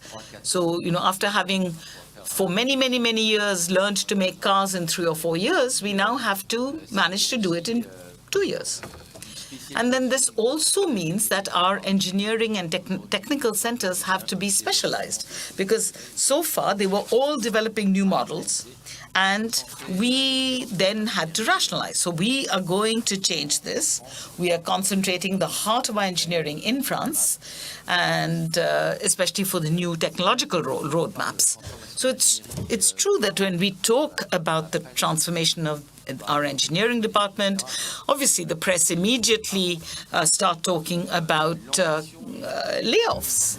But above all, we want to prove that a European company like ours is capable of being at world-class level in terms of engineering and development. And we are doing this in an open and transparent manner with the support of our trade union partners, but we have to do it in the right order. Yes, thank you very much, François. And you can see that for decades, our Asian counterparts imitated what we did, and now we are doing the same to them to try and catch up what we can catch up. And what François has said is very much, the path we're going to follow. Okay, we can take a question in the room. We can take question mic number 5, please. Yes. Hello, Mr. Chairman, Denis Branche. So you talked about the fact that you only have a year left, but you didn't really say what's going to happen about governance in the future. What are we going to do to ensure that the separation of the two functions should continue? And what would be your recommendation on the new organization? Well, obviously, we are going to start discussing all of this in the weeks to come, but there's no emergency because we've got a year ahead of us. But to answer your question, of course, it is the group's governance team that will take the decision. I would say that today our governance is working pretty well, and we've seen that the separation of the functions was useful over the last few months. So I think we are going to continue down this road. But for anything else, it's a little too early to talk about. But I hope I answered your question. Yes, thank you. Okay, let's take mic number 4. Hello, Mr. Chairman, Présence Guéry, and I'm the secretary of the Renault Share Fund. In this very turbulent time, we are going to have a subscription for shares, and that decision is coming up, and it may be a difficult decision. Could you maybe, to guide us, tell us what you think a shareholding employee, how would you define a shareholding employee? Well, yes, you're right. We could have mentioned this earlier, says Mr. Senard. The question of employee shareholding is a vital one for us. Over the last few years, we've very clearly set out to achieve a rate of at least 10% of the capital of the company held by the employees of the group. We are at about 6%, I think, and we've improved because it used to be 2.5%. So we haven't got as far as we wanted to, but we're going to continue, and we will carry on year after year until we achieve this goal. And I hope that in the next 3 or 4 years, maybe 5 years, I hope we will achieve this objective. I think it's really important because this group does actually belong to its employees in a way, and the fact that it should belong to them in terms of shareholding is part of basic capitalism, I think. And we've always done what we could to encourage this. And I promise you, we are not going to give up on this. We are determined, and I just hope that it will happen easily. And I do speak to the Association of employees, shareholding employees, very regularly, and I think for them it's really important. And I think everyone and the board as well, everyone here shares my point of view, because given the kind of times that face us, the robustness of the social capital of the group is extremely important, and it's one of our big advantages. Thank you very much. Okay, let's take mic number 3, please. Bonjour à tous. Hello, everyone. I have a question. I'd like to know whether Renault is going to keep its margins or increase them, because you're going to sell fewer cars than before in a very competitive market. Yes, thank you very much. François, maybe we could just reaffirm what you said earlier. Yes, says François Provost, you're right. I did say that there was a lot of pressure on prices, competitive pressure. This has been obviously created by the arrival of our new Chinese competitors onto the European market. And what we are doing really is to concentrate and reduce our policy of platforms. So we are going to have fewer platforms. We've restructured engineering. We've very clearly set up cross-car line, which means that the modules that are key, for example, the cockpit, things like that, we need to have very, very strong commonalization at the right level of cost. And for this, where we put the value of for our customers in each car depends on what kind of existing modules we can use, and we can set that up per model and per type. So if I take the example of platforms, we have one dedicated electric platform for small cars like the R5, the new platform that I showed you earlier for the C segment, which is also going to be electric and electrified through the range extender. And then we have the RGMP, which is our multi-energy worldwide platform. It's for Dacia, and it's for Dacia in Europe and Renault outside of Europe. So as you can see, we've really we have a much more healthy policy for platforms. We've streamlined everything, and we can focus our investments on the things that really do add value for our customers. For example, design. And that means we can distinguish our brands from each other and distinguish our products as well. I'm often asked a question about electric cars. It's true that we have a lot of margins. We have a lot of problems, on the margins for EVs. But every car is more. We have a better profit margin on each car compared to its earlier version, or the earlier cars. So, for example, if you compare to Megane and Scenic, which are in the C segment, but which were our first electric cars, did not have a great margin, but our margins for the R5, the R4, and the Twingo are better, although these are smaller cars. They're in the B segment. And we need to maintain these margins. We need to be able to invest in the long term in our products. Yes, thank you very much, François. I think we've answered your question. Let's go to the other side of the room again, and we'll take number 5. Good afternoon, Mr. Chairman. Good afternoon, everyone. I understood that Renault wants to be ready for the future.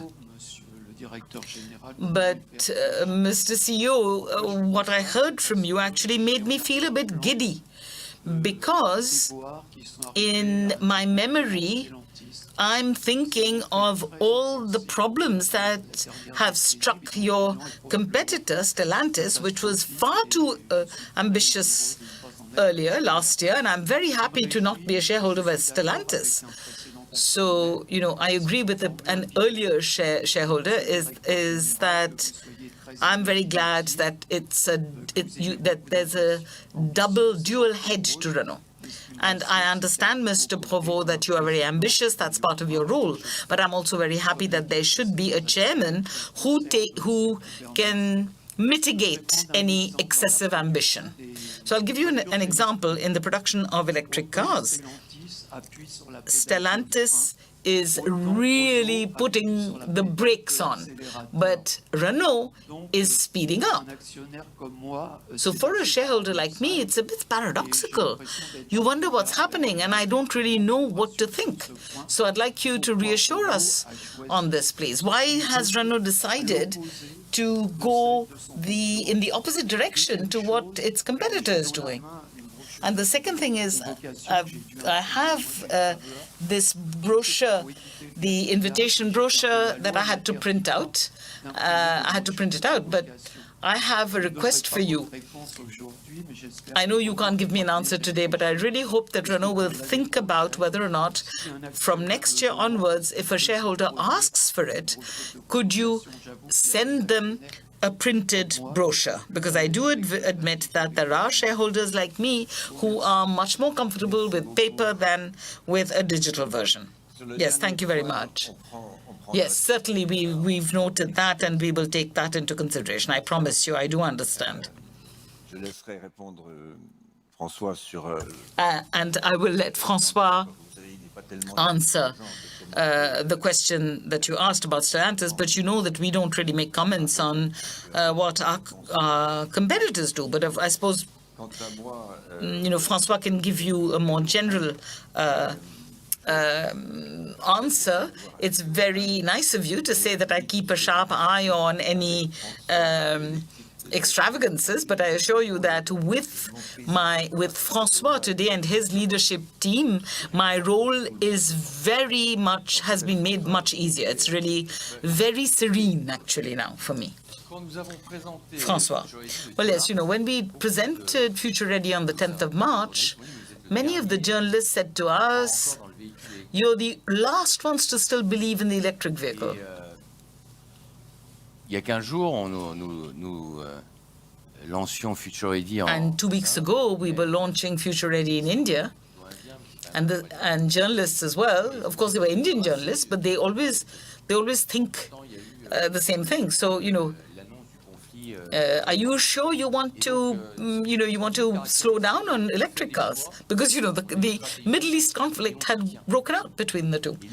What really sets us apart is that we take our decision and we stick to it, because electric cars are not just good because they happen to be the fashion.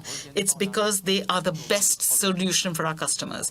Our customers who have switched to electric cars will refuse to go back to ICs. Of course, we have to ensure that the prices are lower, and we have to be able to give people the confidence that little by little they will learn that you don't run out of battery that easily. We think that electric vehicles are positive. We think that the electric cars in the mix will continue to grow. I think that, I think 2035 is crazy, but in general, electric cars is a very good idea.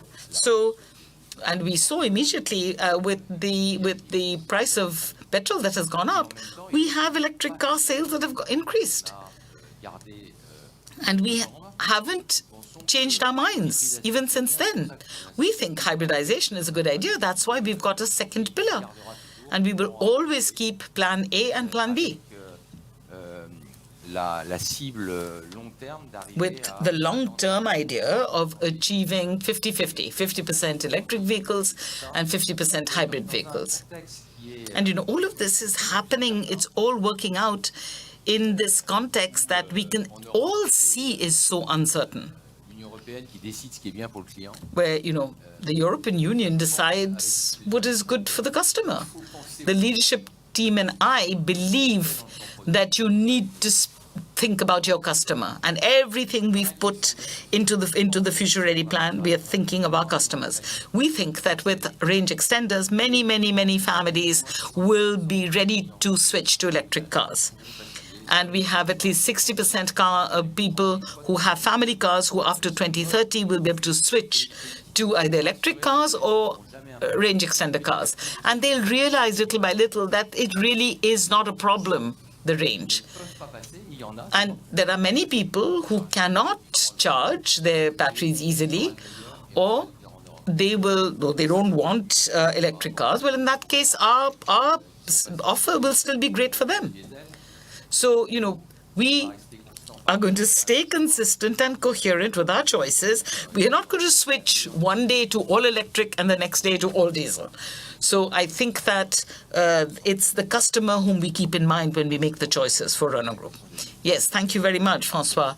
It's true that, all these questions about electric cars, the current situation certainly does send us some very strong messages on electric vehicles, But you have to keep in mind that 100 kilometers in an electric car compared to 100 kilometers in an ICE costs you half as much.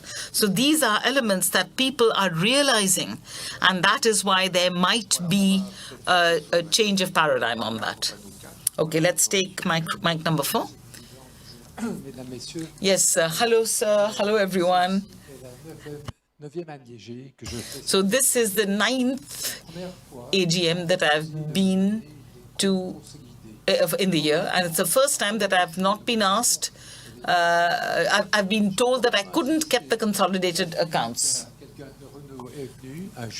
I really insisted, and some time ago, a legal officer from Renault came and said to me, well, we don't give those anymore.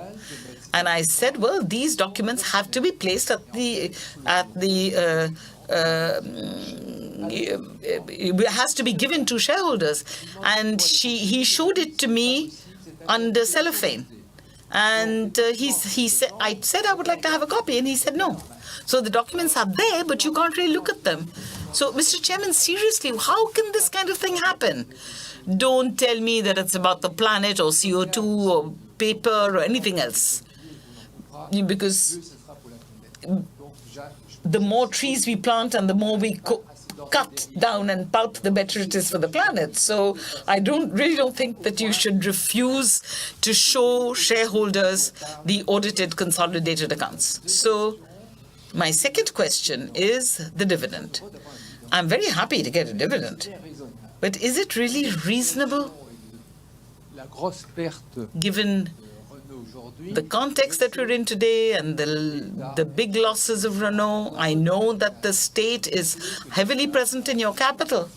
I know that the French state needs money, and in fact, the French state is dying to gobble up anything it can get. So I think, would it not be a better idea to keep the cash in order to invest when times are tough? Okay. Thank you very much. Thank you for your question. I'm not going to talk about CO2 or plastic, but, consolidated accounts are public, so I don't see why you shouldn't be able to consult them. I really don't think there's any reason to not let people consult these accounts, right? Quitterie, our chief legal officer, will confirm this. Well, so I think you're referring to the universal document, and it is published. It's on the website. So if you want, yes, but I'm coming here, so I would like to get the document before the AGM, so I can ask questions. Yes, I do understand. Very clear. Very good. I'm sorry if you were frustrated. It's just we'll try and do better next time. Sur la question du dividende, Now, for the dividend, what I can say is that, our whole board was unanimous on this decision that was taken because I do believe that for our shareholders, of whom you are one, and for your loyalty, and you said this is your 9th AGM, so I understand. I'm glad that you're loyal to us. So the dividend is really important for the life of the group. We are asked very often for a dividend. So your perception is very reasonable. And there are circumstances when times were difficult, we did not give out a dividend. You may remember we stopped giving our dividends because we were in a very bad situation. COVID didn't help us in any way. And we decided to stop distributing the dividend. But then we started again. And very sincerely, the level that we are handing out is very reasonable. We have some shareholders sometimes who ask for a lot more. And they say, well, otherwise, why don't you buy back our shares and all that? And we try and resist that because we need to be coherent. And if you do international comparisons, you'll see that what I'm saying is happening everywhere. Obviously, if we thought that there was a major risk on Renault over the next few months and years, we wouldn't be saying this to you. But that's not the case. You have understood that we really are confident in our future over the next few years with what we've set up. So I have heard what you've said. You've been very cautious and prudent, but we consider that what we are doing is also prudent, but it's really important to build loyalty with our shareholders. Thank you very much for your questions. And I suggest we take mic number 3. Hello, everyone. Mr. Chairman, you reminded us of the race wins by Renault and Alpine in history. I'd like to know what exactly is Renault going to do about motor racing, because last year Mr. Di Meo told us would not simply be an also ran in motorsports. Yes, thank you for your question. Maybe François can answer it. Yes, when I looked at this subject, my first priority was to try and stabilize Formula One, our Formula One department, because it was in a very, very tough situation. And I hope that you will see that the results will bear out what we have done with the management, and we hope you'll see the better results this year. We were kind of scattered over all sorts of motorsports, but we were not chalking up the right kind of results at all. And apart from Formula One, the rest of the auto sports corresponded to about one vehicle per year. And so, as the MD, it was my job to make choices. And so I had to give priority to a product. And I knew we couldn't do everything, so we announced that little by little we would prioritize Formula One and just concentrate on Formula One. And I hope that next year you'll be able to tell us that we were not also ran. Yes, all the more so because, this year they've changed the rules as well. François knows a lot more detail about this than I do, but it certainly makes us hope that with a new engine and with a new car, we will perform better. Fingers crossed, of course, but we all hope for the best. Thank you very much for your question. Now let's come back here to mic number 5. Yes, hello everyone. I have a question. Today, as an employee of Renault and as a shareholder and as well as somebody who drives an electric vehicle every day, we've had to put up with the crisis of the Straits of Hormuz every day, and we've seen that it's true people are buying more electric vehicles than before, but there are a few customers who are still holdouts. And as customers, as employees, we try and convince them, but it's very difficult because range really is something that people are afraid of. And what you presented earlier, the range extender, I think was very interesting, because I hope that that will really help us to break into the market.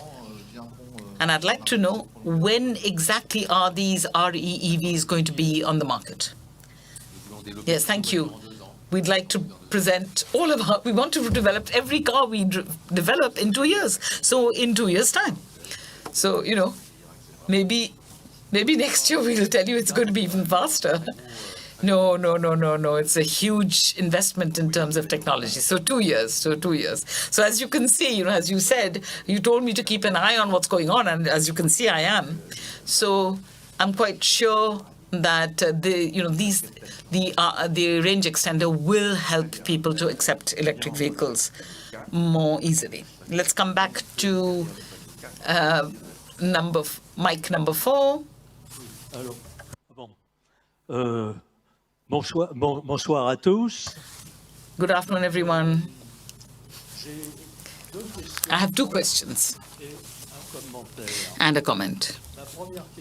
My first question concerns the Gordini brand. What exactly do you plan to do with it? Because, after all, this is a very prestigious brand, and given, how things are going right now, Renault's sporty models are now called the Alpine version. I might suggest that the name of Gordini might be associated with maybe the sports versions of Dacia, maybe. Who knows? Why not? What do you think of that? And what are your intentions from that point of view? My second question concerns Montreal. So I know that Montreal, I think, is a Renault subsidiary, unless that's changed, and concerns more than 1,000 garages that were very often earlier, that used to be Renault workshops and garages. So, on the one hand, does the general public not realize that it's Renault? Most people, when I talk to them, they've never even heard of Montreal, let alone know that it's a Renault brand. So do you plan the 1,000 or over 1,000 Montreal garages as sales outlets for Renault in the 9,000 dealerships that you talked about? Do these 1,000 or 1,200 Montreal outlets, do you count them as Renault sales outlets as well or not? And my comment now is,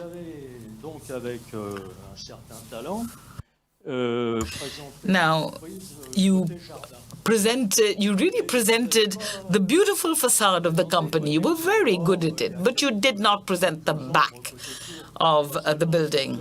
And, there's a few rubbish dumps in the backyard. Not just Renault, it happens everywhere. And I'm not trying to denigrate Renault or anything like that, because, this company fed me for 33 years, and I would like to really pay homage to the work that you're doing and the beautiful range that Renault has right now. But I'd like to know, what about headcount? How many employees does Renault have, and what proportion of temp workers do you have in that? Because I've been informed that jobs are becoming more precarious within Renault. So there's a lot of temp workers, there's a lot of subcontractors.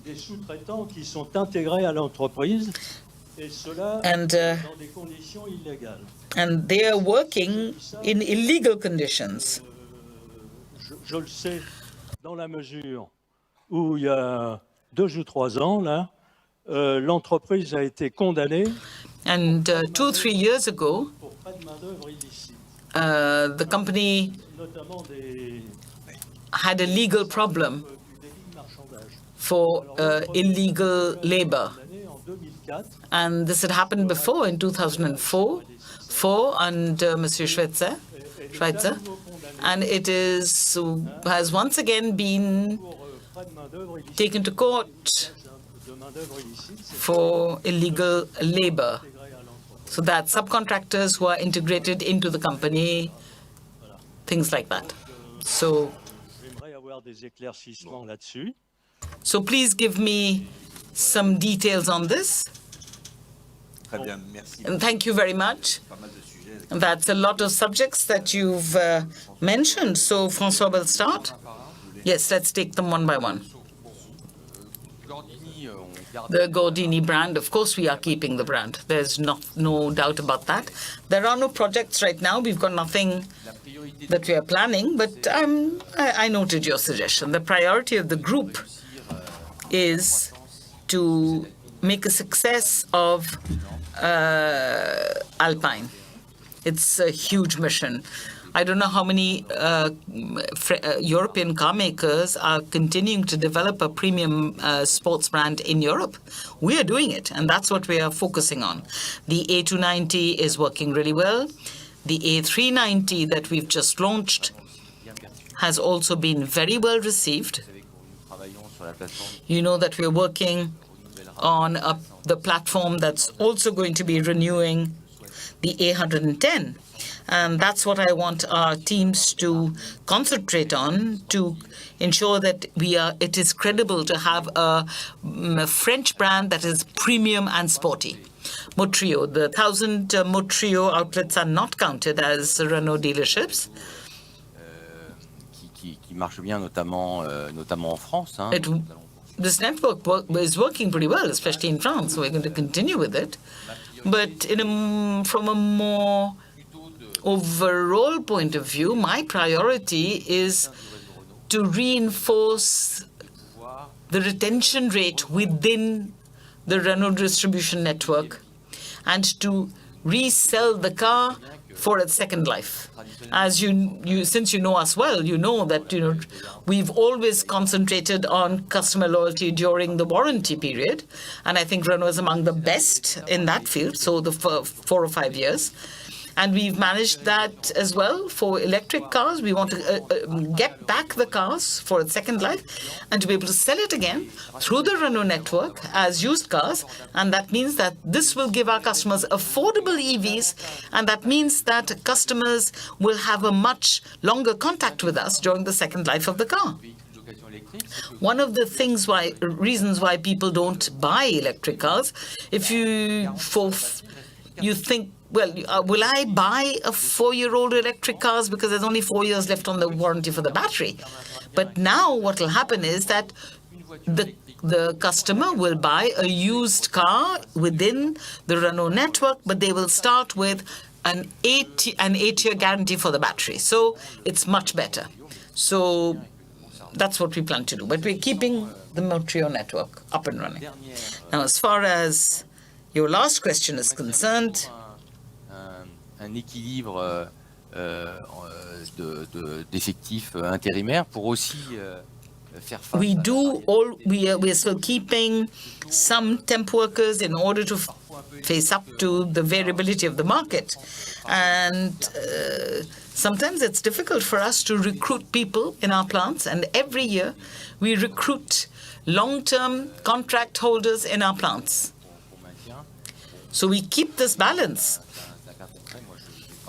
I can't comment on a concrete case, but it's quite normal that we are following up very, very closely the fact that we respect the rules and the laws, and our human resources teams are very, very alert on that. And I'm quite sure that we're among the most virtuous and most benchmark companies in this field. Yes, thank you very much. I'm sorry, we've got too many questions. We have to move along, please, if you don't mind. So I'd like to ensure that everyone can get a turn. So thank you very much for your question. Now, let's take 4. Go ahead, Let's take mic 4. Please keep it short. Please keep it short. Yes, hello. So one short remark. As an FCP unit holder, I'm surprised to see that we were not given the same level of information as other shareholders this year, contrary to what was done earlier. So, will you publish the results and the turnover and the profit for each of the brands of the group, for example, Dacia and Alpine? Yes. For the FCPE units, I'll take the information. I didn't know this. I thought that everything was the same. I thought all elements had been transmitted, at least electronically. Yes, either by post or by email. You should have received this. Maybe you could check whether you had a problem with the connection, but definitely we'll look into it. I am astonished. For yes, we do communicate on volumes, but not on turnover. So, and we don't plan to change that. Because I think the volumes do give you quite a clear idea of how our activity is evolving. So we don't communicate on the detail of the turnover figure within each model or within each brand. Okay, should we take mic 3 now, please? Yes. Hello, Mr. Chairman. In terms of production, in terms of the production tool, France Inter said at the beginning of the week that there was an agreement apparently between Wondercraft and Mistral and Renault on the manufacturing of humanoid robots for use on the assembly line and also maybe outside. Could you say a couple of words on that, please, for us? Yes, this is a really important subject and it's strategic for us. I was telling you that we were not going to diversify in all directions, but robotization is important because, this, I think, is a sector in which we can contribute. I think we can also contribute in terms of scaling up of production, design to cost as well, and our partnership with Wondercraft has been extremely fruitful, and we do intend to reinforce it even further. And as far as Renault is concerned, we are going to start using these robots for industrial applications. And in fact, we've got a couple of robots, the very first ones that are being tried out on the assembly line in working positions that are very complicated with a lot of diversity and very bad ergonomy. So the first thing is, for example, is putting in tires, because you have to go and pick up different kinds of tires from different places, and tires are extremely heavy. So this is really something that interests us. So I think that Renault manufacturing on this subject, like on digitization, on AI, we are the best, or at least among the best worldwide. I believe we are better than the Chinese. I think in manufacturing we are ahead of them. And this is, this is very much part of the way we modernize. We are modernizing our manufacturing. It's quite crazy to see. It's amazing to see how this robot works. It's really. Yes, I have tried. It's a very, very tough position. I know that. It is pretty impressive when you see how it works, because it's interesting to have the industrial vision on this, because it's certainly going to help us a lot. Okay, we are almost at the end. I can see that we still have questions, but maybe we'll take one last question, or maybe very quickly 2 questions so that we can answer them, and then we will. So let's take mic 4, and if that's quick, we'll take another one. Yes, Mr. Chairman, thank you very much for your presentations. I have 2 quick questions, one concerning data and the other one on competition. So in 2027, I think in February 2027, we are going to have digital passports for batteries. And then it's going to be Renault as the OEM that is going to be completely responsible and accountable for all of the components of the value chain of the battery. So in that framework, so for you've signed a lot of partnerships and joint ventures with foreign companies. So I wanted to know, within these partnerships, can you really guarantee the sovereignty of the data and the fact that Renault can access this data without having to be under any kind of proprietary protocol? And can you confirm that the traceability of cybersecurity, of hosting and everything else is contractually signed, and that this can be verified by regular audits, please? If very quickly for my second question, you have a partnership with the Chinese group called Minto for the manufacturing of battery blocks, I think, in recycled aluminium. And they're there in plants like Ruitz and Lillier, where OP Mobility is also present in Ruitz. And I have two quick questions for you on this. There was a communiqué on the subject asking French and European authorities to act very quickly for the safeguarding of the European automotive suppliers. So if you've signed a joint venture with a Chinese group and they are being subsidized by the Chinese government, how do you reconcile that with the commitment that you signed 2 years ago for the manifesto of the competitiveness of this stream, of the automotive stream, so as not to destabilize the historic suppliers of Renault who actually played the game for Renaulution and helped to improve your work? So this is really something that the automotive stream is very worried about. Thank you very much. So I'll just take one last question, and then I would have, I think, hopefully covered everyone, and then we'll answer all the questions at the same time. Please keep it short, please, if you don't mind. Well, thank you very much. Je vous remercie, il m'a déconcentré. Je suis actionnaire depuis des années, je compte plus le nombre d'années. I've been a shareholder of Renault for very, very many years, and I'll keep this quick. The problem is the price. So the price of electric cars is really the first and foremost barrier.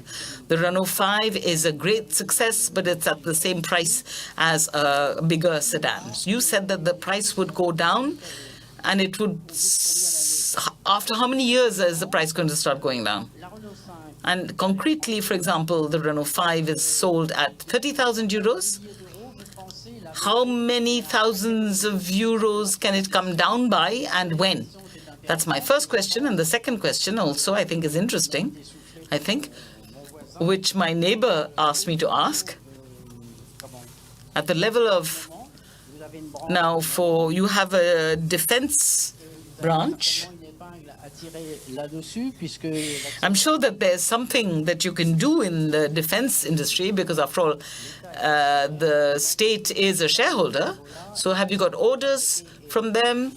And it's annoying. I'm sorry. It's because there's an echo in my ears, says the gentleman. And what sort of things are you manufacturing? Those are my two questions. Thank you very much. Okay, let's take all of these questions together. And let's keep it simple. You know that this is public. We do have a relationship with the DGA, which asked us some time ago to take a look at what we could do for machines or vehicles that could be used by our armies, and we are answering their requests, obviously. And right now we are working on the DGA on projects for drones, for example. I'm sure you've heard about this. And we're thinking about UAVs, obviously, but also on UGVs in association with partners. And this would obviously be for the French army when we get the orders. But we have a great relationship with the state, with the French state on these subjects. And I've always said that Renault would always respond to a call to arms if the French state asked for it. Okay, now let's take a look at electric batteries. Our strategy is not to make batteries, but it is to be part of the value chain. So we have a laboratory in Lardy, which has been completely transformed, and it makes it possible for us to test battery chemistry, different chemistries, ourselves. It helps us to test the compliance of what the suppliers give us, and also what the suppliers give to our competitors, to ensure that we've got the best.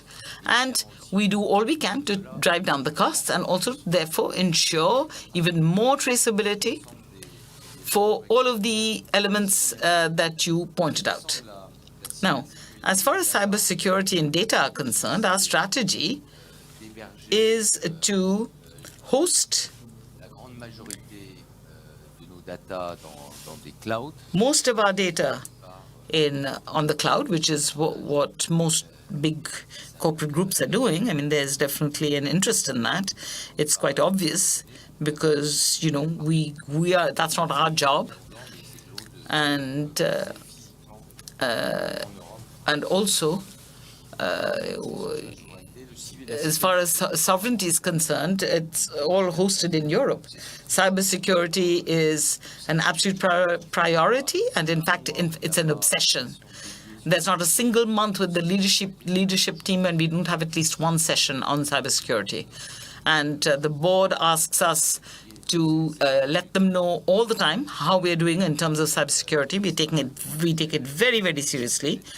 And this is not just an IT subject. It's a subject that's followed up very closely by the executive committee.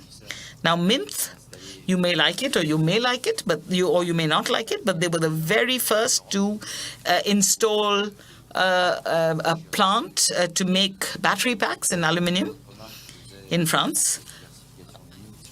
You were talking about the diversification of MINT on big plastic parts, probably. Of course, the choice of Renault is not really that easy in terms of competitiveness. Toyota makes all of its big plastic parts in its own plants. So we did think about it. But in France and in Europe, if you trust your suppliers, including OP Mobility, we decided not to bring that into question, but we have a panel of suppliers. And we expect all of our suppliers to be competitive. And we know exactly at what price we need to buy our plastic parts. And that brings me to your next question on our relationship with our suppliers. We've transformed our relationship with our suppliers because it used to be very transactional. But now the challenge, because we know what the price is that we need to be at, but we have to start with the principle that some of our customers, some of our competitors will probably have a plant, a screwdriver plant here, but all the parts will come from China, and we know the price in China. So our target cost is the prices in China plus immigration, importing and assembly here. So now the problem is, how do we achieve this target? We have to work with our suppliers. So we have to do away with all the specificities that we had that really was difficult for our suppliers. And we are going to now work with our suppliers in order to achieve the profitability that they need. Ask the suppliers. I'm quite sure that they are happy to partner with us.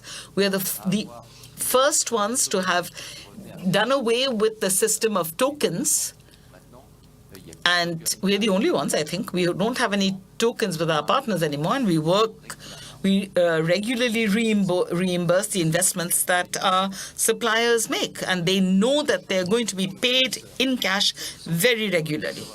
Now, the price of electric cars, so it's true for electric cars as well as ICE cars. Europe is the only continent where the market has not achieved the same level as it was before COVID. That's the only, and the reason for that is because we've had a tsunami of regulations that have added to the cost of our cars. So between now and 2030, there's going to be 103 new regulations that will apply to the automotive sector. And we, as Renault, we're asking the EC to change their software and to go from a logic of complete decarbonization with a lot of regulations, and then people can't buy cars anymore, to something that's a bit more reasonable, where we can concentrate on driving down prices. And we are aiming to have a price of electric cars by 2030, which will be the same as that of a hybrid car. And you already covered the arms, the weapons. Well, thank you, François. And the point François made about supplies is quintessential. I mentioned the gamble taken by France and Renault's decision to place in France all the value added in the electric car business, and we do, of course, pay attention to that business, and our suppliers are very close indeed, many of them in France itself. The, worst case scenario would be for Asian OEMs gaining a foothold in France or elsewhere in Europe, and using only Asian suppliers. And on that, let me be clear, it is, of course, essential that not just French, but European authorities should take a stand on that and have firm rules about supplies.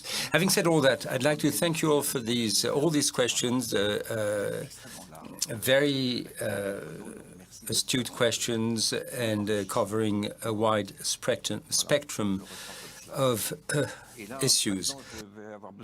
And now I will need you, the shareholders, for the vote.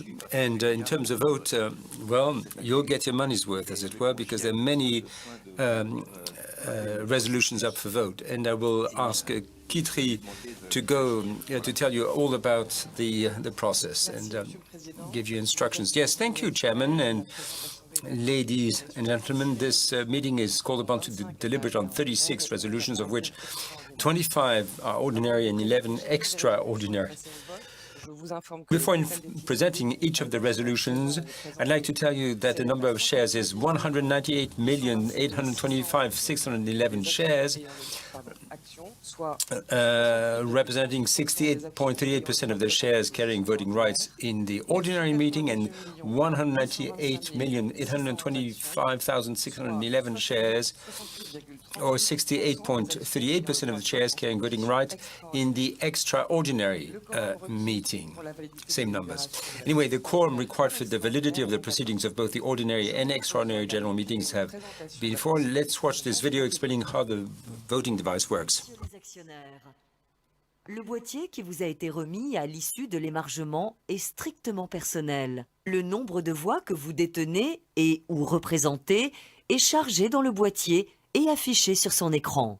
Vous n'aurez à utiliser que les touches vertes, jaunes et rouges. La touche verte correspond à un vote pour. La touche jaune correspond à un vote abstention. La touche rouge correspond à un vote contre. Après la lecture de chacune des résolutions, il sera immédiatement procédé à son vote et il sera déclaré « Le vote est ouvert ». À cet instant, vous apercevrez sur l'écran un rectangle vous indiquant le compte à rebours des secondes dont vous disposez pour voter. Lorsque le compte à rebours These are the sera usual activé, instructions. il I sera believe there déclaré are subtitles, but if not, it basically reminds you that you're supposed to press the green, yellow, or red button, depending on whether you're for, against, or whether you abstain. Dernière précision, merci de bien vouloir éteindre vos téléphones portables And you're supposed to pendant switch la off votation your et de restituer mobile vos phones dossiers during à the la vote sortie de la salle. and return the voting boxes after the AGM. Si personne ne All souhaite right, well, if you don't need any additional instructions, we start with resolutions in the ordinary part. Resolution 1 concerns the approval of the annual accounts for 2025, showing a loss of €1,242,244,191.75 euros. Let me remind you, these are the separate accounts of Renault SA and not the consolidated accounts of the Renault Group, which are the subject of the next resolution. Vote is now open.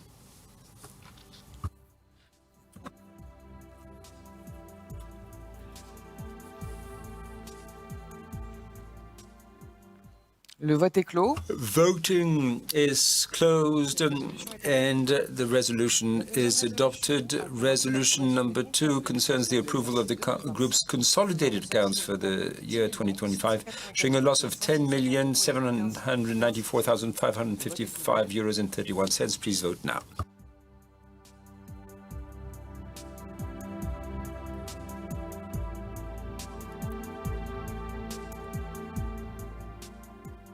Le vote est clos. Voting is closed and the resolution is passed. It's adopted. Number 3, allocation of the profit for the year 2025 and setting the dividend. The dividend is set as 2.2 euros per share. For the year 2025, the total amount would be €637,648,741.40 euros. The balance of the retained earnings after distribution will amount to €8,588,740,357.46 euros. Please vote now.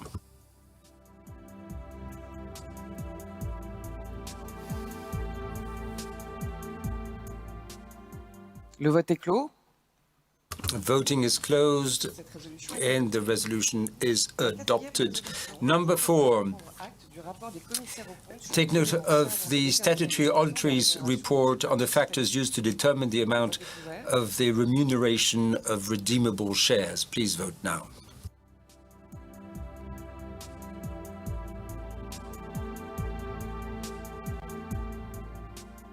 Le vote est clos. Voting is closed and the resolution is adopted. Number 5, to take note of the information relating to the related party agreements and commitments entered into and authorized in previous years and whose performance continued in 2025 as described in the auditor's report. Please vote now.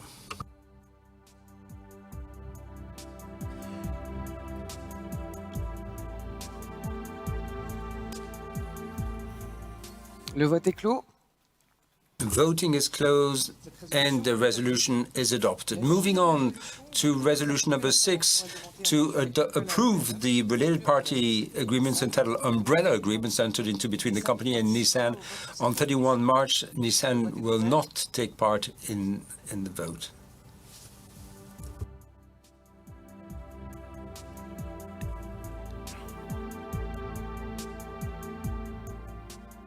Le vote est clos. Voting is closed and the resolution is adopted. Number 7, to approve the related party agreement entitled Termination Agreement of the Ampere Investment Agreement entered into between company and Nissan on 31 March 2025. Nissan will not take part in this vote.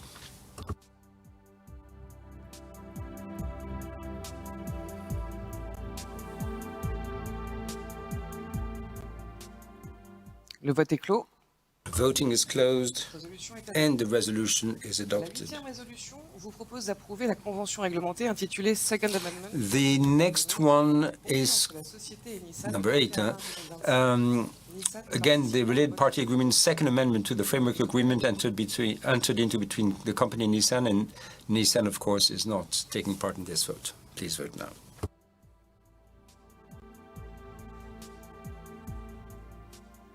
Le vote est clos. Voting is closed and the resolution is adopted. Je vous propose d'approuver la convention réglementée intitulée Second Amendment. The next one is called Second Amendment and Restatement of the New Alliance Agreement entered into between the company and Nissan on 31 March 2025. Nissan will not take part in the vote. Please vote now.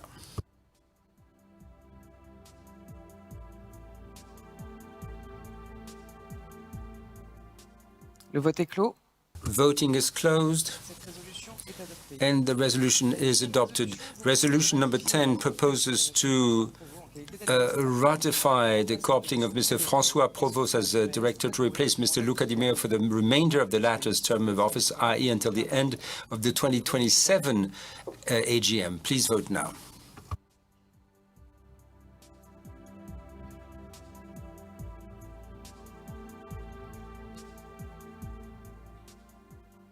Le vote est clos. Cette résolution est adoptée.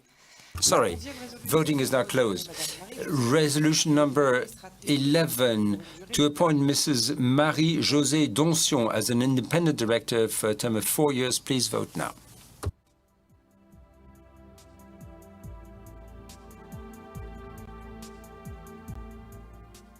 Le vote est clos.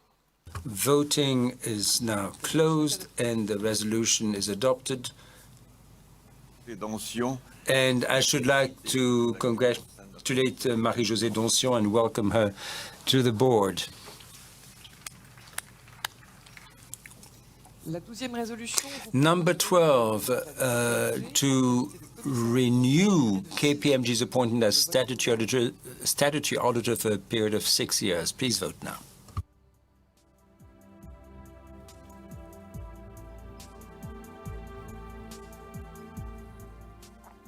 Le vote est clos.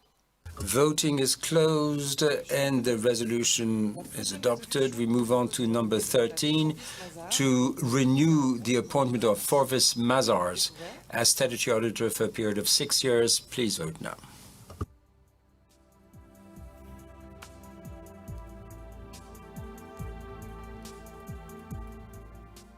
Le vote est clos. Voting is closed and the resolution is adopted. Number 14, to renew KPMG's mandate as statutory auditor responsible for the sustainability assurance engagement for a period of 6 years. Please vote now.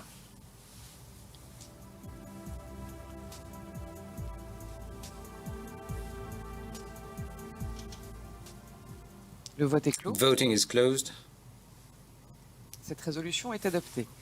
La 15e resolution adopted. We move on to 15, to renew the appointment of Forvis Mazars as statutory auditor responsible for certifying sustainability-related information for a period of 6 years. Please vote now.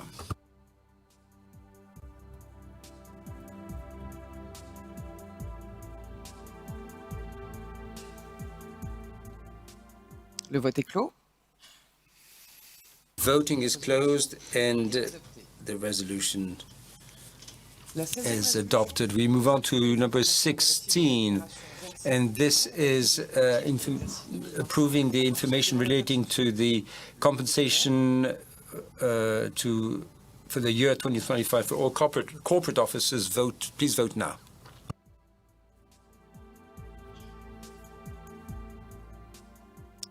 Le vote est clos.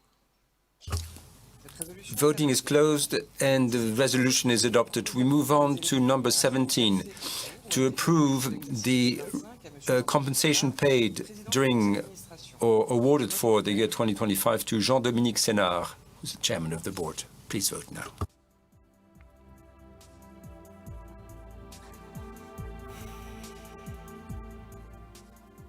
Le vote est clos.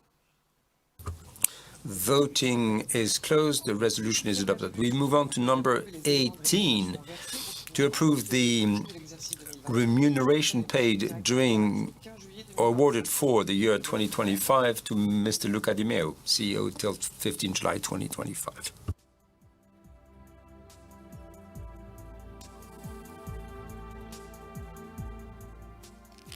Le vote est clos. Voting is closed. The resolution is adopted. Number 19, to approve the compensation paid during or awarded for the year 2025 to Mr. Duncan Minto, acting CEO from 15 July to 30 July 2025.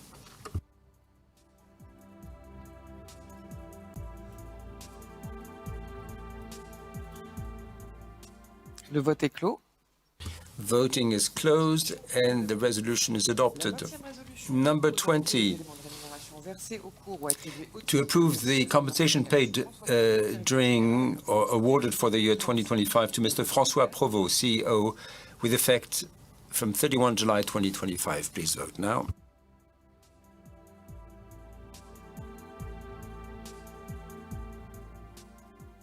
Le vote est clos. Voting is closed. The resolution is adopted. Number 21, to approve the remuneration policy for the chairman of the board for the year 2026. Please vote now.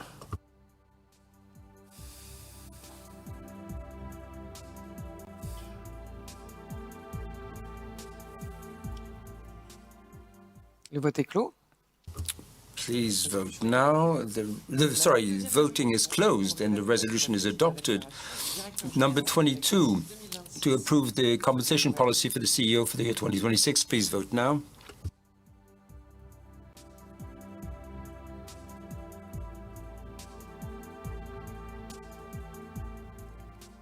Le vote est clos. Voting is closed and the resolution is adopted. We move on to number 23, to approve the director's compensation policy for the year 2026. Please vote now.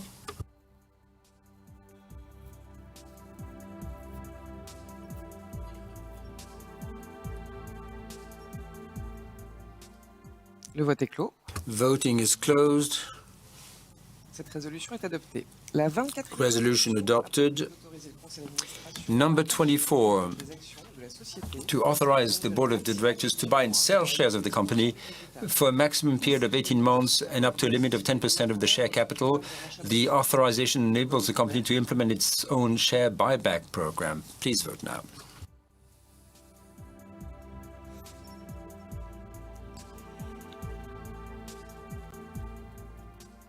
Le vote est clos. Voting is closed. Resolution is adopted. We move on to resolutions falling within the remit of the extraordinary general meeting. The purpose of the 25th resolution is to authorize the board of directors to reduce the company's share capital by cancelling shares for a maximum period of 18 months and up to a limit of 10% of the share capital. This resolution is linked to the previous one concerning the share buyback program. Please vote now.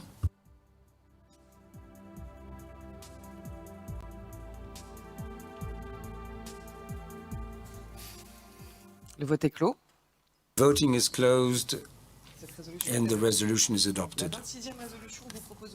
Number 26, to authorize the board to increase the share capital by capitalizing reserves, profits or premiums. I'd like to draw your attention to the fact that the meeting will vote on this resolution subject to the quorum and majority requirements applicable to ordinary general meetings. Please vote now.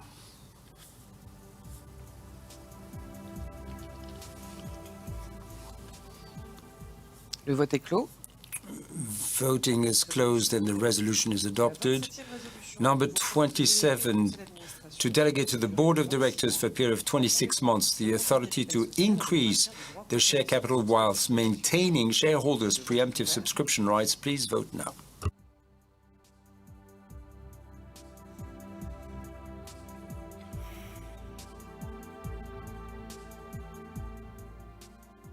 Le vote est clos. Voting is closed and the resolution is adopted. Number 28, to delegate to the board of directors for a period of 26 months the power to increase the share capital with removal of shareholders' preemptive subscription rights and with optional priority period in the context of public offerings other than private placements. Please vote now.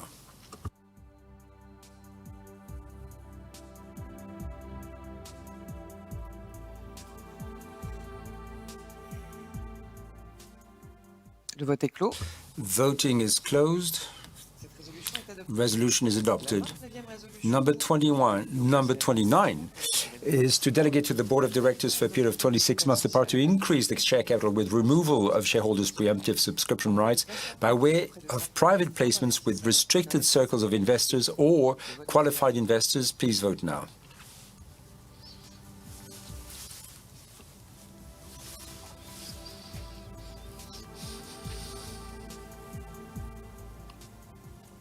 Le vote est clos.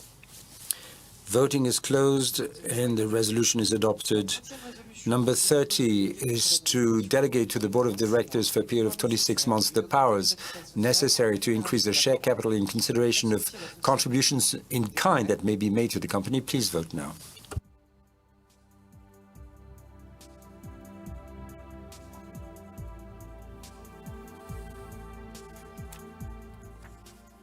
Le vote est clos. Voting is closed. The resolution is adopted. 31st resolution is to delegate to the Board of Directors for a period of 26 months the authority to carry out capital increases reserved for the group employees who are members of a company savings scheme with removing of the shareholders' preemptive subscription rights. Please vote now.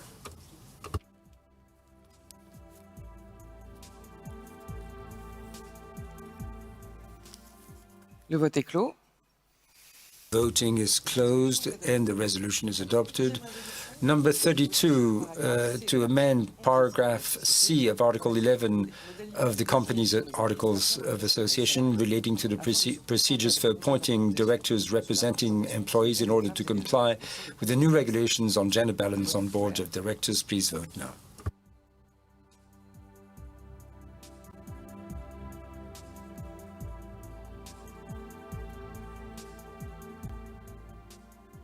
Le vote est clos. Voting is closed and the resolution is adopted. Number 33, to amend paragraph D of Article 11 of the company's Articles of Association relating to the procedures for appointing the director representing employee shareholders in order to take account of the new regulations on gender balance on boards of directors. Please vote now.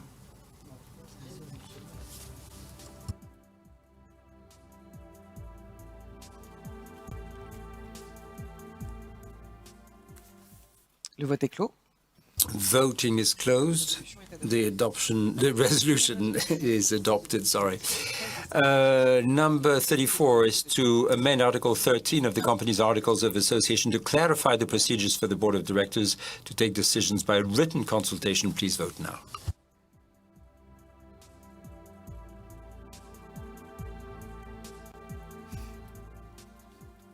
Le vote est clos.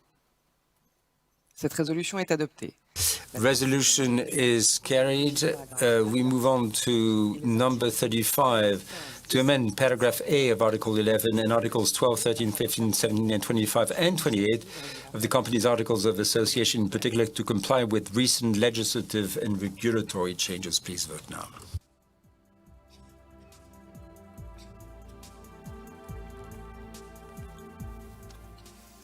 Le vote est clos.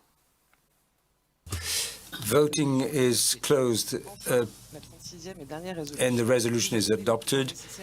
And finally, the 36th and final resolution aims to grant the necessary powers to carry out the legal formalities required following this AGM. Please vote now. Le vote est clos. Voting is closed. The resolution is indeed adopted, and indeed all resolutions have been put to the vote. The detailed results of the votes will be published on the company's website, and I'll now give the floor back to the chairman of the board to conclude this AGM. Thank you, everyone. Thank you for this positive vote, and many thanks to Quitterie for this performance. It's worthy of the Guinness Book of World Records. Has so many resolutions, all of them adopted. There's nothing left on the agenda, so the meeting stands adjourned. I'd like to thank you once again. And for those of you who wish to meet us personally, François and the leadership team, to take a closer look at the beautiful cars here up on display, this is your chance.